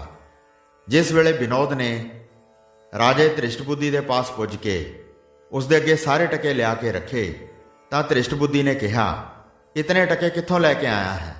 ਤਾਂ ਵਿਨੋਦ ਨੇ ਕਿਹਾ, ਹੇ ਰਾਜਨ, ਜਿਸ ਕੁਲਿੰਦ ਨੂੰ ਆਪ ਨੇ 20 ਗ੍ਰਾਮ ਦੇ ਕੇ ਰਾਜਾ ਥਾਪਿਆ ਹੈ ਉਸਨੇ ਭੇਜੇ ਹਨ। ਰਾਜਾ ਦੇਖ ਸੁਣ ਕੇ ਬੜਾ ਪ੍ਰਸੰਨ ਹੋਇਆ। ਵਿਨੋਦ ਦਾ ਆਦਰ ਸਤਕਾਰ ਕੀਤਾ। ਅੰਨ ਜਲ ਛਕਣ ਵਾਸਤੇ ਕਿਹਾ। ਅੱਗੋਂ ਵਜ਼ੀਰ ਵਿਨੋਦ ਨੇ ਕਿਹਾ, ਹੇ ਰਾਜਨ, ਅੱਜ ਇਕਾਦਸ਼ੀ ਹੈ। ਇਕਾਦਸ਼ੀ ਵਾਲੇ ਦਿਨ ਅਸੀਂ ਲੋਕ ਵਰਤ ਰੱਖਦੇ ਹਾਂ। ਇਸ ਲਈ ਅੱਜ ਦੇ ਦਿਨ ਅੰਨ ਜਲ ਭਾਵ ਕੁਝ ਵੀ ਪਦਾਰਥ ਨਹੀਂ ਛਕਣਾ। ਇਹ ਸੁਣ ਕੇ ਧ੍ਰਿਸ਼ਟ ਬੁੱਧੀ ਨੇ ਕਿਹਾ, ਇਹ ਖੋਟੀ ਚਾਲ ਕਿਸ ਨੇ ਪਾਈ ਹੈ। ਤੁਹਾਨੂੰ ਇਹ ਪਖੰਡ ਕਰਨਾ ਕਿਸ ਨੇ ਸਿਖਾਇਆ ਹੈ। ਤਾਂ ਵਿਨੋਦ ਨੇ ਕਿਹਾ ਕਿ ਰਾਜੇ ਕੁਲਿੰਦ ਨੇ ਆਪਣੇ ਪੁੱਤਰ ਨੂੰ ਰਾਜਗੱਦੀ ਉੱਪਰ ਬਿਠਾ ਦਿੱਤਾ ਹੈ। ਉਹ ਬਹੁਤ ਹੀ ਧਰਮਾਤਮਾ ਹੈ। ਉਸਨੇ ਤਾਂ ਸਾਰੇ ਸ਼ਹਿਰ ਨੂੰ ਚੰਗੇ ਪਾਸੇ ਲਗਾ ਕੇ ਸੁਧਾਰ ਦਿੱਤਾ ਹੈ। ਇਕਾਦਸ਼ੀ ਆਦਿ ਵਰਤ ਰੱਖਣ ਦਾ ਕੰਮ ਉਸਨੇ ਹੀ ਸਾਰੀ ਪ੍ਰਜਾ ਵਿੱਚ ਜਾਰੀ ਕੀਤਾ ਹੈ। ਜਿਸ ਵੇਲੇ ਇਹ ਗੱਲ ਸੁਣੀ ਤਾਂ ਧ੍ਰਿਸ਼ਟ ਬੁੱਧੀ ਨੇ ਵਿਚਾਰ ਕੇ ਕਿਹਾ, ਉਸ ਦਾ ਤਾਂ ਕੋਈ ਪੁੱਤਰ ਹੈ ਹੀ ਨਹੀਂ। ਉਸਨੇ ਰਾਜਗੱਦੀ ਉੱਪਰ ਕਿਸ ਪੁੱਤਰ ਨੂੰ ਬਿਠਾਇਆ ਹੈ। ਤਾਂ ਵਿਨੋਦ ਨੇ ਕਿਹਾ, ਇੱਕ ਦਿਨ ਰਾਜਾ ਕੁਲਿੰਦ ਬਾਹਰ ਸ਼ਿਕਾਰ ਖੇਡਣ ਗਿਆ ਸੀ। ਜੰਗਲ ਵਿੱਚ ਚੰਦਰਹੰਸ ਨਾਮੇ ਬਾਲਕ ਮਿਲਿਆ, ਜੋ ਬੜਾ ਬੁੱਧੀਮਾਨ, ਧਰਮਾਤਮਾ, ਈਸ਼ਵਰ ਭਗਤ ਨਿਕਲਿਆ ਹੈ। ਰਾਜੇ ਦੇ ਯੋਗ ਸਮਝ ਕੇ ਕੁਲਿੰਦ ਨੇ ਆਪਣਾ ਰਾਜ ਭਾਗ ਉਸ ਨੂੰ ਦੇ ਦਿੱਤਾ ਹੈ। ਚੰਦਰਹੰਸ ਦਾ ਨਾਮ ਸੁਣ ਕੇ ਧ੍ਰਿਸ਼ਟ ਬੁੱਧੀ ਨੂੰ ਬਹੁਤ ਚਿੰਤਾ ਹੋਈ ਕਿ ਅਜੇ ਚੰਦਰਹੰਸ ਜਿੰਦਾ ਹੈ। ਇਸ ਤਰ੍ਹਾਂ ਦੀਆਂ ਸੋਚਾਂ ਸੋਚ ਹੀ ਰਿਹਾ ਸੀ ਜੋ ਇਤਨੇ ਨੂੰ ਉਸ ਦਾ ਵਜ਼ੀਰ ਕਬੁੱਧੀ ਆ ਗਿਆ ਤਾਂ ਰਾਜੇ ਨੇ ਸਾਰੀ ਵਾਰਤਾ ਉਸ ਨੂੰ ਸੁਣਾਈ। ਅੱਗੋਂ ਕੁਬੁੱਧੀ ਨੇ ਕਿਹਾ, ਸੁਆਮੀ ਜੀ, ਮੈਂ ਤਾਂ ਅੱਗੇ ਵੀ ਕਈ ਵਾਰੀ ਕਹਿ ਚੁੱਕਾ ਹਾਂ ਕਿ ਰਾਜਾ ਕੁਲਿੰਦ ਚੰਗਾ ਨਹੀਂ, ਉਸ ਦਾ ਬੰਦੋਬਸਤ ਜ਼ਰੂਰ ਕਰਨਾ ਚਾਹੀਦਾ ਹੈ, ਪਰ ਤੁਸੀਂ ਮੇਰੀ ਗੱਲ ਵੱਲ ਕੋਈ ਧਿਆਨ ਨਹੀਂ ਦਿੱਤਾ। ਧ੍ਰਿਸ਼ਟ ਬੁੱਧੀ ਨੇ ਕਿਹਾ, ਪਿੱਛੋਂ ਜੋ ਕੁਝ ਹੋ ਗਿਆ ਉਸ ਨੂੰ ਛੱਡੋ, ਅੱਗੋਂ ਕੋਈ ਉਪਰਾਲਾ ਦੱਸ, ਹੁਣ ਕੀ ਕਰਨਾ ਚਾਹੀਦਾ ਹੈ। ਕੁਝ ਚਿਰ ਚੁੱਪ ਕਰਕੇ ਆਕਾਸ਼ ਵੱਲ ਤੱਕਦਿਆਂ ਕੁਬੁੱਧੀ ਨੇ ਕਿਹਾ ਕਿ ਕੁਲਿੰਦ ਦੇ ਵਜ਼ੀਰ ਵਿਨੋਦ ਨੂੰ ਕੈਦ ਕਰ ਦਿਓ ਤੇ ਆਪ ਮੇਰੇ ਨਾਲ ਕੁਲਿੰਦ ਦੇ ਰਾਜ ਵਿਖੇ ਚੱਲੋ। ਤੁਸੀਂ ਦੇਖਦੇ ਰਹਿਣਾ, ਆਪ ਦੀ ਕਿਰਪਾ ਨਾਲ ਸਭ ਮਸਲਾ ਹੱਲ ਹੋ ਜਾਏਗਾ। ਆਪਣੇ ਵਜ਼ੀਰ ਦਾ ਕਿਹਾ ਮੰਨ ਕੇ ਕੁਲਿੰਦ ਦੇ ਵਜ਼ੀਰ ਨੂੰ ਕੈਦ ਕਰ ਲਿਆ ਤੇ ਉਸੇ ਵੇਲੇ ਆਪਣੇ ਵਜ਼ੀਰ ਨੂੰ ਨਾਲ ਲੈ ਕੇ ਘੋੜੇ ਤੇ ਸਵਾਰ ਹੋ ਕੇ ਚੱਲ ਪਿਆ। ਜਿਸ ਵੇਲੇ ਰਾਜਾ ਕੁਲਿੰਦ ਨੇ ਰਾਜੇ ਧ੍ਰਿਸ਼ਟ ਬੁੱਧੀ ਦਾ ਆਉਣਾ ਸੁਣਿਆ ਤਾਂ ਬੜਾ ਸਨਮਾਨ ਕੀਤਾ, ਸੁੰਦਰ ਮਹਿਲਾਂ ਵਿਖੇ ਲੈ ਗਿਆ। ਫਿਰ ਪੁੱਤਰ ਚੰਦਰਹੰਸ ਨੂੰ ਜਾ ਕੇ ਕਿਹਾ, ਹੇ ਪੁੱਤਰ, ਸਾਡਾ ਸੁਆਮੀ ਆਇਆ ਹੈ, ਚੱਲ ਤੂੰ ਵੀ ਜਾ ਕੇ ਦਰਸ਼ਨ ਕਰ ਆ। ਪਿਤਾ ਦਾ ਬਚਨ ਮੰਨ ਕੇ ਚੰਦਰਹੰਸ ਨਾਲ ਹੀ ਚੱਲ ਪਿਆ। ਜਿਸ ਵੇਲੇ ਧ੍ਰਿਸ਼ਟ ਬੁੱਧੀ ਦੇ ਸਾਹਮਣੇ ਆਇਆ ਤਾਂ ਉਹ ਵੇਖ ਕੇ ਸੜ ਬਲ ਗਿਆ। ਨਾਲੇ ਈਸ਼ਵਰ ਦੇ ਪਿਆਰੇ ਚੰਦਰਹੰਸ ਦਾ ਪ੍ਰਤਾਪ ਨਾ ਸਹਾਰ ਸਕਿਆ ਤੇ ਕਿਹਾ, ਇਸ ਨੂੰ ਮੇਰੀਆਂ ਅੱਖਾਂ ਤੋਂ ਪਰੇ ਲੈ ਜਾਓ। ਚੰਦਰਹੰਸ ਨੂੰ ਰਾਜ ਮਹਿਲ ਵਿੱਚ ਭੇਜ ਕੇ ਰਾਜਾ ਕੁਲਿੰਦ ਫਿਰ ਧ੍ਰਿਸ਼ਟ ਬੁੱਧੀ ਪਾਸ ਆ ਕੇ ਖਲੋ ਗਿਆ ਤੇ ਨਿਮਰਤਾ ਸਹਿਤ ਪੁੱਛਿਆ, ਹੇ ਸੁਆਮੀ ਜੀ, ਕੀ ਹੁਕਮ ਹੈ। ਉਸ ਵੇਲੇ ਧ੍ਰਿਸ਼ਟ ਬੁੱਧੀ ਬੜੇ ਗੁੱਸੇ 'ਚ ਬੋਲਿਆ ਕਿ ਤੂੰ ਇਸ ਲੜਕੇ ਨੂੰ ਕਿੱਥੋਂ ਪਕੜਿਆ ਹੈ? ਪਤਾ ਨਹੀਂ ਇਹ ਚੰਡਾਲ ਹੈ ਕਿ ਮੁਸਲਮਾਨ? ਤੈਨੂੰ ਸ਼ਰਮ ਨਹੀਂ ਆਈ ਜੋ ਇੱਕ ਨੀਚ ਨੂੰ ਪੁੱਤਰ ਬਣਾ ਕੇ ਰਾਜ ਦੇ ਦਿੱਤਾ ਹੈ। ਧ੍ਰਿਸ਼ਟ ਬੁੱਧੀ ਨੂੰ ਵੱਡਾ ਜਾਣ ਕੇ ਕੁਲਿੰਦ ਨੇ ਅੱਖਾਂ ਨੀਵੀਆਂ ਕਰ ਲਈਆਂ ਤੇ ਕੁਝ ਉੱਤਰ ਨਾ ਦਿੱਤਾ। ਫਿਰ ਧ੍ਰਿਸ਼ਟ ਬੁੱਧੀ ਦੇ ਕਹਿਣ ਤੇ ਕੁਲਿੰਦ ਬਾਹਰ ਚਲਾ ਗਿਆ। ਪਿੱਛੋਂ ਧ੍ਰਿਸ਼ਟ ਬੁੱਧੀ ਤੇ ਵਜ਼ੀਰ ਕੁਬੁੱਧੀ ਦੋਹਾਂ ਨੇ ਆਪਸ ਵਿੱਚ ਸਲਾਹ ਕੀਤੀ ਕਿ ਅਜਿਹੀ ਜੁਗਤੀ ਕਰੀਏ ਜਿਸ ਨਾਲ ਇਹ ਮਰ ਵੀ ਜਾਏ ਤੇ ਕਿਸੇ ਨੂੰ ਪਤਾ ਵੀ ਨਾ ਲੱਗੇ। ਰਾਜੇ ਨੇ ਪੁੱਛਿਆ ਕਿ ਉਹ ਕਿਹੜੀ ਜੁਗਤੀ ਹੈ।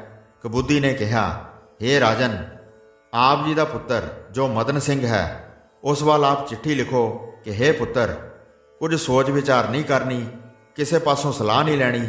ਤੇਰੇ ਪਾਸ ਜਿਸ ਵੇਲੇ ਵੀ ਮੇਰੀ ਚਿੱਠੀ ਲੈ ਕੇ ਚੰਦਰਹੰਸ ਆਵੇ ਉਸ ਨੂੰ ਬਿਖ ਦੇ ਦੇਣੀ। ਇਸ ਤਰ੍ਹਾਂ ਲਿਖ ਕੇ ਚਿੱਠੀ ਇਸ ਚੰਦਰਹੰਸ ਦੇ ਹੱਥੀਂ ਭੇਜ ਦਿੰਦੇ ਹਾਂ। ਇਹ ਗੱਲ ਸੁਣ ਕੇ ਰਾਜਾ ਮੰਨ ਗਿਆ। ਉਸੇ ਵੇਲੇ ਚਿੱਠੀ ਲਿਖ ਕੇ ਲਿਫਾਫੇ ਵਿੱਚ ਬੰਦ ਕਰਕੇ ਪਾਸ ਰੱਖ ਲਈ ਤੇ ਰਾਜਾ ਕੁਲਿੰਦ ਨੂੰ ਆਪਣੇ ਪਾਸ ਬੁਲਾ ਕੇ ਕਿਹਾ, ਸਾਡੀ ਪਿੱਛੇ ਕੋਈ ਚੀਜ਼ ਰਹਿ ਗਈ ਹੈ, ਉਹ ਸਾਨੂੰ ਅਤ ਜ਼ਰੂਰੀ ਚਾਹੀਦੀ ਹੈ। ਤੂੰ ਆਪਣੇ ਪੁੱਤਰ ਨੂੰ ਹੁਣੇ ਭੇਜ ਤਾਂ ਕਿ ਜਲਦੀ ਜਲਦੀ ਜਾ ਕੇ ਲਿਆਵੇ। ਛਲ ਫਰੇਬ ਕਪਟ ਤੋਂ ਰਹਿਤ ਕੁਲਿੰਦ ਆਪਣਾ ਸੁਆਮੀ ਸਮਝ ਕੇ ਧ੍ਰਿਸ਼ਟ ਬੁੱਧੀ ਦੇ ਕਹੇ ਅਨੁਸਾਰ ਚੰਦਰਹੰਸ ਨੂੰ ਬੁਲਾ ਕੇ ਲਿਆਇਆ। ਉਸ ਦੇ ਆਉਣ ਤੇ ਧ੍ਰਿਸ਼ਟ ਬੁੱਧੀ ਨੇ ਕਿਹਾ ਕਿ ਤੂੰ ਪਿੱਛੇ ਸਾਡੇ ਸ਼ਹਿਰ ਵਿੱਚ ਜਾ ਕੇ ਮੇਰੇ ਪੁੱਤਰ ਨੂੰ ਚਿੱਠੀ ਵਿਖਾ ਕੇ ਇਸ ਚਿੱਠੀ ਦਾ ਜਵਾਬ ਜਲਦੀ ਲੈ ਕੇ ਆ। ਪਿਓ ਵਾਂਗੂ ਚੰਦਰਹੰਸ ਨੇ ਵੀ ਆਪਣਾ ਸੁਆਮੀ ਜਾਣ ਕੇ ਸਿਰ ਨਿਵਾ ਦਿੱਤਾ ਤੇ ਚਿੱਠੀ ਲੈ ਕੇ ਘੋੜੇ ਤੇ ਚੜ੍ਹ ਕੇ ਚੱਲ ਪਿਆ ਤੇ ਚਿੱਠੀ ਪੱਗ ਵਿੱਚ ਟੰਗ ਲਈ। ਘੋੜਸਵਾਰੀ ਦਾ ਚੰਗਾ ਮਾਹਰ ਹੋਣ ਕਰਕੇ ਪਲਾਂ ਵਿੱਚ ਮੀਲਾਂ ਬੱਧੀ ਸਫ਼ਰ ਕਰਕੇ ਧ੍ਰਿਸ਼ਟ ਬੁੱਧੀ ਦੀ ਰਾਜਧਾਨੀ ਪਾਸ ਪੁੱਜ ਗਿਆ। ਜੇਠ ਹਾੜ ਦੇ ਦਿਨ ਤੇ ਕੜਕਦੀ ਦੁਪਹਿਰ ਹੋਣ ਕਰਕੇ ਪਿਆਸ ਬਹੁਤ ਲੱਗੀ। ਬਾਹਰ-ਬਾਹਰ ਇੱਕ ਬਾਗ ਵਿੱਚ ਹੀ ਘੋੜੇ ਨੂੰ ਇੱਕ ਦਰਖਤ ਦੇ ਮੁੱਢ ਨਾਲ ਬੰਨ੍ਹ ਕੇ ਕੁਝ ਖਾਧਾ ਪੀਤਾ ਤੇ ਆਰਾਮ ਕਰਨ ਲਈ ਸੰਘਣੇ ਦਰਖਤ ਦੀ ਛਾਵੇਂ ਲੇਟ ਗਿਆ। ਥਕਾਵਟ ਕਰਕੇ ਨੀਂਦ ਜਲਦੀ ਆ ਗਈ। ਇੱਧਰ ਧ੍ਰਿਸ਼ਟ ਬੁੱਧੀ ਦੀ ਲੜਕੀ ਵਿਖਿਆ, ਜਿਸ ਦੇ ਵਰ ਲਈ ਇਸ ਦੇ ਭਰਾ ਮਦਨ ਸਿੰਘ ਨੇ ਆਪਣੇ ਪਿਤਾ ਧ੍ਰਿਸ਼ਟ ਬੁੱਧੀ ਨੂੰ ਕੁਬੁੱਧੀ ਨਾਲ ਬਾਹਰ ਜਾਣ ਲੱਗਿਆਂ ਕਿਹਾ ਸੀ ਕਿ ਪਿਤਾ ਜੀ ਬਾਹਰ ਚੱਲੇ ਹੋ, ਹੁਣ ਮੇਰੀ ਭੈਣ ਵਰ ਦੇ ਲਾਇਕ ਹੈ, ਸੋ ਕਿਰਪਾ ਕਰਨੀ, ਚੇਤਾ ਨਾ ਭੁਲਾ ਦੇਣਾ, ਉਸ ਲਈ ਕੋਈ ਲੜਕਾ ਦੇਖ ਆਉਣਾ। ਉਹ ਮਦਨ ਸਿੰਘ ਦੀ ਭੈਣ ਵਿਖਿਆ ਸਹੇਲੀਆਂ ਨਾਲ ਸੈਰ ਕਰਦੀ ਉੱਥੋਂ ਲੰਘੀ। ਹੋਰ ਤਾਂ ਚੰਦਰਹੰਸ ਨੂੰ ਕਿਸੇ ਨੇ ਨਾ ਦੇਖਿਆ, ਪਰ ਇਸ ਦੀ ਦ੍ਰਿਸ਼ਟੀ ਪੈ ਗਈ। ਦੇਖਦਿਆਂ ਹੀ ਮੋਹਿਤ ਹੋ ਗਈ। ਬਸ ਫੇਰ ਕੀ ਸੀ, ਸਹੇਲੀਆਂ ਨਾਲੋਂ ਟਾਲ ਮਟੋਲਾ ਕਰਕੇ ਵਿਛੜ ਕੇ ਉਹਨਾਂ ਤੋਂ ਅੱਖ ਬਚਾ ਕੇ ਉੱਥੇ ਪੁੱਜੀ ਜਿੱਥੇ ਚੰਦਰਹੰਸ ਸੁੱਤਾ ਪਿਆ ਸੀ। ਉੱਥੇ ਆ ਕੇ ਕਿਤਨਾ ਚਿਰ ਚੰਦਰਹੰਸ ਦੇ ਚਿਹਰੇ ਵੱਲ ਤੱਕਦੀ ਰਹੀ ਤੇ ਸੋਚਦੀ ਹੈ ਕਿ ਸ਼ਾਇਦ ਪਿਤਾ ਜੀ ਨੇ ਮੇਰੇ ਲਈ ਇਹੀ ਵਰ ਲੱਭ ਕੇ ਭੇਜਿਆ ਹੈ। ਫਿਰ ਸੋਚਦੀ ਹੈ ਚਾਹੇ ਭੇਜਿਆ ਹੋਵੇ ਜਾਂ ਨਾ, ਮੈਂ ਤਾਂ ਇਸੇ ਨੂੰ ਹੀ ਆਪਣਾ ਵਰ ਚੁਣਾਂਗੀ। ਆਖਿਰ ਇਸ ਦੀ ਨਜ਼ਰ ਚੰਦਰਹੰਸ ਦੀ ਦਸਤਾਰ ਵਿੱਚ ਟੰਗੀ ਹੋਈ ਚਿੱਠੀ ਤੇ ਪੈ ਗਈ। ਪਹਿਲੇ ਤਾਂ ਕੋਈ ਝਿਜਕੀ ਕਿ ਪਰਾਈ ਚਿੱਠੀ ਨਹੀਂ ਪੜ੍ਹਨੀ ਚਾਹੀਦੀ, ਪਰ ਦੂਸਰਾ ਸੰਕਲਪ ਫੁਰਿਆ ਹੁਣ ਤਾਂ ਮੈਂ ਇਸ ਨੂੰ ਆਪਣਾ ਪਤੀ ਧਾਰਨ ਕਰ ਚੁੱਕੀ ਹਾਂ, ਇਸ ਲਈ ਮੈਨੂੰ ਕੋਈ ਡਰ ਨਹੀਂ। ਫਿਰ ਦਬੇ ਪੈਰੀਂ ਅਗਾਂਹ ਵਧੀ ਤੇ ਚਿੱਠੀ ਕੱਢ ਲਈ। ਜਿਸ ਵੇਲੇ ਚਿੱਠੀ ਪੜ੍ਹੀ ਤਾਂ ਅਯੋਗ ਸ਼ਬਦ ਦੇਖ ਕੇ ਗੁੱਸੇ ਵਿੱਚ ਆ ਗਈ ਕਿ ਇਹ ਕੀ, ਇਤਨੇ ਸੁੰਦਰ ਨੌਜਵਾਨ ਪੁਰਸ਼ ਨੂੰ ਮੇਰਾ ਪਿਤਾ ਮਾਰਨਾ ਚਾਹੁੰਦਾ ਹੈ, ਇਹ ਠੀਕ ਨਹੀਂ। ਉਹ ਸਿਆਣੀ ਸੀ, ਪੜ੍ਹੀ ਲਿਖੀ ਸੀ। ਅੱਖਾਂ ਵਿੱਚੋਂ ਕਜਲ ਕੱਢ ਕੇ ਬਿਖ ਦੇ ਖੈ ਦਾ ਪੈਰ ਭਾਰਾ ਕਰ ਦਿੱਤਾ, ਅਰਥਾਤ ਅੱਧਾ ਯਕਾਰ ਬਣਾ ਦਿੱਤਾ, ਜਿਸ ਕਰਕੇ ਉਹ ਬਿਖ ਤੋਂ ਵਿਖਿਆ ਬਣ ਗਿਆ। ਇਸ ਤਰ੍ਹਾਂ ਕਰਕੇ ਚੰਦਰਹੰਸ ਦੀ ਦਸਤਾਰ ਵਿੱਚ ਚਿੱਠੀ ਟੰਗ ਕੇ ਦੌੜ ਗਈ ਤੇ ਜਾ ਕੇ ਆਪਣੀਆਂ ਸਹੇਲੀਆਂ ਨੂੰ ਮਿਲੀ। ਚੰਦਰਹੰਸ ਉੱਠਿਆ, ਸ਼ਾਮਾਂ ਪੈਂਦੀਆਂ ਜਾਣ ਕੇ ਜਲਦੀ ਜਲਦੀ ਉੱਠ ਕੇ ਘੋੜੇ ਤੇ ਸਵਾਰ ਹੋ ਕੇ ਤ੍ਰਿਸ਼ਟ ਬੁੱਧੀ ਦੇ ਰਾਜ ਦਰਬਾਰ ਵਿੱਚ ਪੁੱਜ ਗਿਆ। ਸਿਮਰਨ ਭਗਤੀ ਦਾ ਸਦਕਾ ਚਿਹਰੇ ਤੇ ਨੂਰਾਨੀ ਜਲਵਾ ਸੀ। ਤੇਜ ਪ੍ਰਤਾਪ ਇਤਨਾ ਸੀ ਕਿ ਕੋਈ ਵੀ ਅੰਦਰ ਜਾਣ ਤੋਂ ਚੰਦਰਹੰਸ ਨੂੰ ਰੋਕ ਨਾ ਸਕਿਆ। ਜਿਸ ਵੇਲੇ ਚੰਦਰਹੰਸ ਦਰਬਾਰ ਦੇ ਅੰਦਰ ਗਿਆ ਤਾਂ ਮਦਨ ਸਿੰਘ ਨੇ ਵੇਖ ਕੇ ਸੋਚਿਆ, ਸ਼ਾਇਦ ਪਿਤਾ ਜੀ ਨੇ ਇਹੀ ਵਾਰ ਮੇਰੀ ਭੈਣ ਲਈ ਚੁਣ ਕੇ ਭੇਜਿਆ ਹੈ। ਉਸ ਨੂੰ ਸਿੰਘਾਸਨ ਉੱਪਰ ਬਿਠਾ ਕੇ ਸੁਖ ਸ਼ਾਂਤ ਪੁੱਛੀ ਤਾਂ ਚੰਦਰਹੰਸ ਨੇ ਚਿੱਠੀ ਦਿੰਦਿਆਂ ਕਿਹਾ, ਇਹ ਚਿੱਠੀ ਤੁਹਾਡੇ ਪਿਤਾ ਜੀ ਨੇ ਮੈਨੂੰ ਦੇ ਕੇ ਭੇਜਿਆ ਹੈ। ਮਦਨ ਸਿੰਘ ਨੇ ਚਿੱਠੀ ਲੈ ਕੇ ਪੜ੍ਹੀ। ਪੜ੍ਹ ਕੇ ਗਦਗਦ ਹੋ ਉੱਠਿਆ। ਪਿਤਾ ਦੀ ਸ਼ਲਾਘਾ ਕਰਨ ਲੱਗਾ ਕਿ ਪਿਤਾ ਜੀ ਨੇ ਕਿਤਨਾ ਤੇਜ ਪ੍ਰਤਾਪ ਵਾਲਾ ਅਕਲਮੰਦ ਵਰ ਮੇਰੀ ਭੈਣ ਲਈ ਲੱਭ ਕੇ ਭੇਜਿਆ ਹੈ। ਫਿਰ ਭੈਣ ਤੇ ਮਾਂ ਨਾਲ ਸਲਾਹ ਕਰਕੇ ਉਸੇ ਵੇਲੇ ਵਿਆਹ ਦਾ ਸਾਰਾ ਸਾਜ਼ੋ ਸਮਾਨ ਤਿਆਰ ਕਰਵਾ ਕੇ ਬੜੀ ਸਜ-ਧਜ ਤੇ ਧੂਮ-ਧਾਮ ਨਾਲ ਆਪਣੀ ਭੈਣ ਵਿਖਿਆ ਦਾ ਵਿਆਹ ਚੰਦਰਹੰਸ ਨਾਲ ਕਰ ਦਿੱਤਾ ਅਤੇ ਪਿਤਾ ਨੂੰ ਦੱਸਣ ਲਈ ਚਿੱਠੀ ਲਿਖ ਕੇ ਭੇਜ ਦਿੱਤੀ ਕਿ ਪਿਤਾ ਜੀ, ਆਪ ਜੀ ਦੇ ਹੁਕਮ ਅਨੁਸਾਰ ਆਪਣੀ ਭੈਣ ਵਿਖਿਆ ਦਾ ਵਿਆਹ ਚੰਦਰਹੰਸ ਨਾਲ ਕਰ ਦਿੱਤਾ ਹੈ। ਜਿਸ ਵੇਲੇ ਹਲਕਾਰਾ ਚਿੱਠੀ ਲੈ ਕੇ ਪੁੱਜਾ ਤੇ ਤ੍ਰਿਸ਼ਟ ਬੁੱਧੀ ਨੇ ਪੜ੍ਹੀ ਤਾਂ ਉੱਥੇ ਹੀ ਗਸ਼ ਖਾ ਕੇ ਡਿੱਗ ਪਿਆ। ਫਿਰ ਹੋਸ਼ ਵਿੱਚ ਆ ਕੇ ਸੋਚਦਾ ਹੈ, ਕੋਈ ਕਰਮਾਂ ਦਾ ਚੱਕਰ ਹੀ ਐਸਾ ਆ ਬਣਿਆ ਹੈ। ਫਿਰ ਉਸੇ ਵੇਲੇ ਕਬੁੱਧੀ ਨੂੰ ਨਾਲ ਲੈ ਕੇ ਆਪਣੇ ਦੇਸ਼ ਪੁੱਜਾ। ਜਦੋਂ ਲੋਕ ਵਧਾਈਆਂ ਦੇਣ ਆਏ, ਉਹਨਾਂ ਮਗਰ ਸੂਈ ਕੁੱਤੀ ਵਾਂਗੂ ਪਿਆ ਤਾਂ ਸਭ ਲੋਕ ਪਾਗਲ ਪਾਗਲ ਕਹਿੰਦੇ ਚਲੇ ਗਏ। ਜਿਸ ਵੇਲੇ ਤ੍ਰਿਸ਼ਟ ਬੁੱਧੀ ਮਹਿਲਾਂ ਵਿੱਚ ਪੁੱਜਿਆ ਤਾਂ ਉਸੇ ਵੇਲੇ ਮਦਨ ਸਿੰਘ ਤੇ ਚੰਦਰਹੰਸ ਦੋਵੇਂ ਆ ਕੇ ਮਿਲੇ। ਚੰਦਰਹੰਸ ਨੂੰ ਦੇਖਦਿਆਂ ਹੀ ਤ੍ਰਿਸ਼ਟ ਬੁੱਧੀ ਦਾ ਸੀਨਾ ਸੜ ਗਿਆ, ਪਰ ਚੰਦਰਹੰਸ ਦਾ ਤੇਜ ਪ੍ਰਤਾਪ ਨਾ ਸਹਾਰਦਿਆਂ ਹੋਇਆਂ ਕਿਹਾ, ਤੂੰ ਪਰੇ ਚਲਾ ਜਾ। ਚੰਦਰਹੰਸ ਚਲਾ ਗਿਆ। ਫਿਰ ਆਪਣੇ ਪੁੱਤਰ ਮਦਨ ਸਿੰਘ ਨੂੰ ਇਕਾਂਤ ਥਾਂ ਲਿਜਾ ਕੇ ਬਹੁਤ ਗੁੱਸੇ ਹੋਇਆ ਤੇ ਕਿਹਾ, ਹੇ ਪੁੱਤਰ, ਤੂੰ ਇਹ ਕੀ ਕੀਤਾ? ਉਸੇ ਵੇਲੇ ਪਿਤਾ ਦਾ ਗੁੱਸਾ ਸ਼ਾਂਤ ਕਰਨ ਲਈ ਪੁੱਤਰ ਨੇ ਕਿਹਾ, ਪਿਤਾ ਜੀ, ਆਪ ਨੇ ਚਿੱਠੀ ਵਿੱਚ ਲਿਖਿਆ ਸੀ ਕਿ ਬਿਖ ਯਾਨੀ ਕਿ ਵਿਖਿਆ ਦੇ ਦੇਣੀ। ਮੈਂ ਉਹੀ ਆਪ ਜੀ ਦਾ ਬਚਨ ਪੂਰਾ ਕੀਤਾ ਹੈ। ਇਸ ਵਿੱਚ ਮੇਰੀ ਕੀ ਨਲਾਇਕੀ ਹੈ? ਪੁੱਤਰ ਤੋਂ ਇਹ ਬਚਨ ਸੁਣ ਕੇ ਮੱਥੇ ਤੇ ਹੱਥ ਮਾਰਦਾ ਅਫਸੋਸ ਕਰਨ ਲੱਗ ਪਿਆ। ਕੁਝ ਸਮੇਂ ਪਿੱਛੋਂ ਆਖਦਾ ਹੈ, ਚਾਹੇ ਮੇਰੀ ਪੁੱਤਰੀ ਵਿਧਵਾ ਵੀ ਕਿਉਂ ਨਾ ਹੋ ਜਾਵੇ, ਪਰ ਮੈਂ ਇਸ ਨੂੰ ਮਾਰ ਕੇ ਹੀ ਸਾਹ ਲਵਾਂਗਾ। ਇਹਨਾਂ ਹੀ ਦਿਨਾਂ ਵਿੱਚ ਰਾਜਾ ਕੰਤੂਹਲ ਨੇ ਆਪਣੀ ਕੰਨਿਆ ਦੇ ਵਰ ਲਈ ਸਵਯੰਬਰ ਰਚਿਆ ਹੋਇਆ ਸੀ।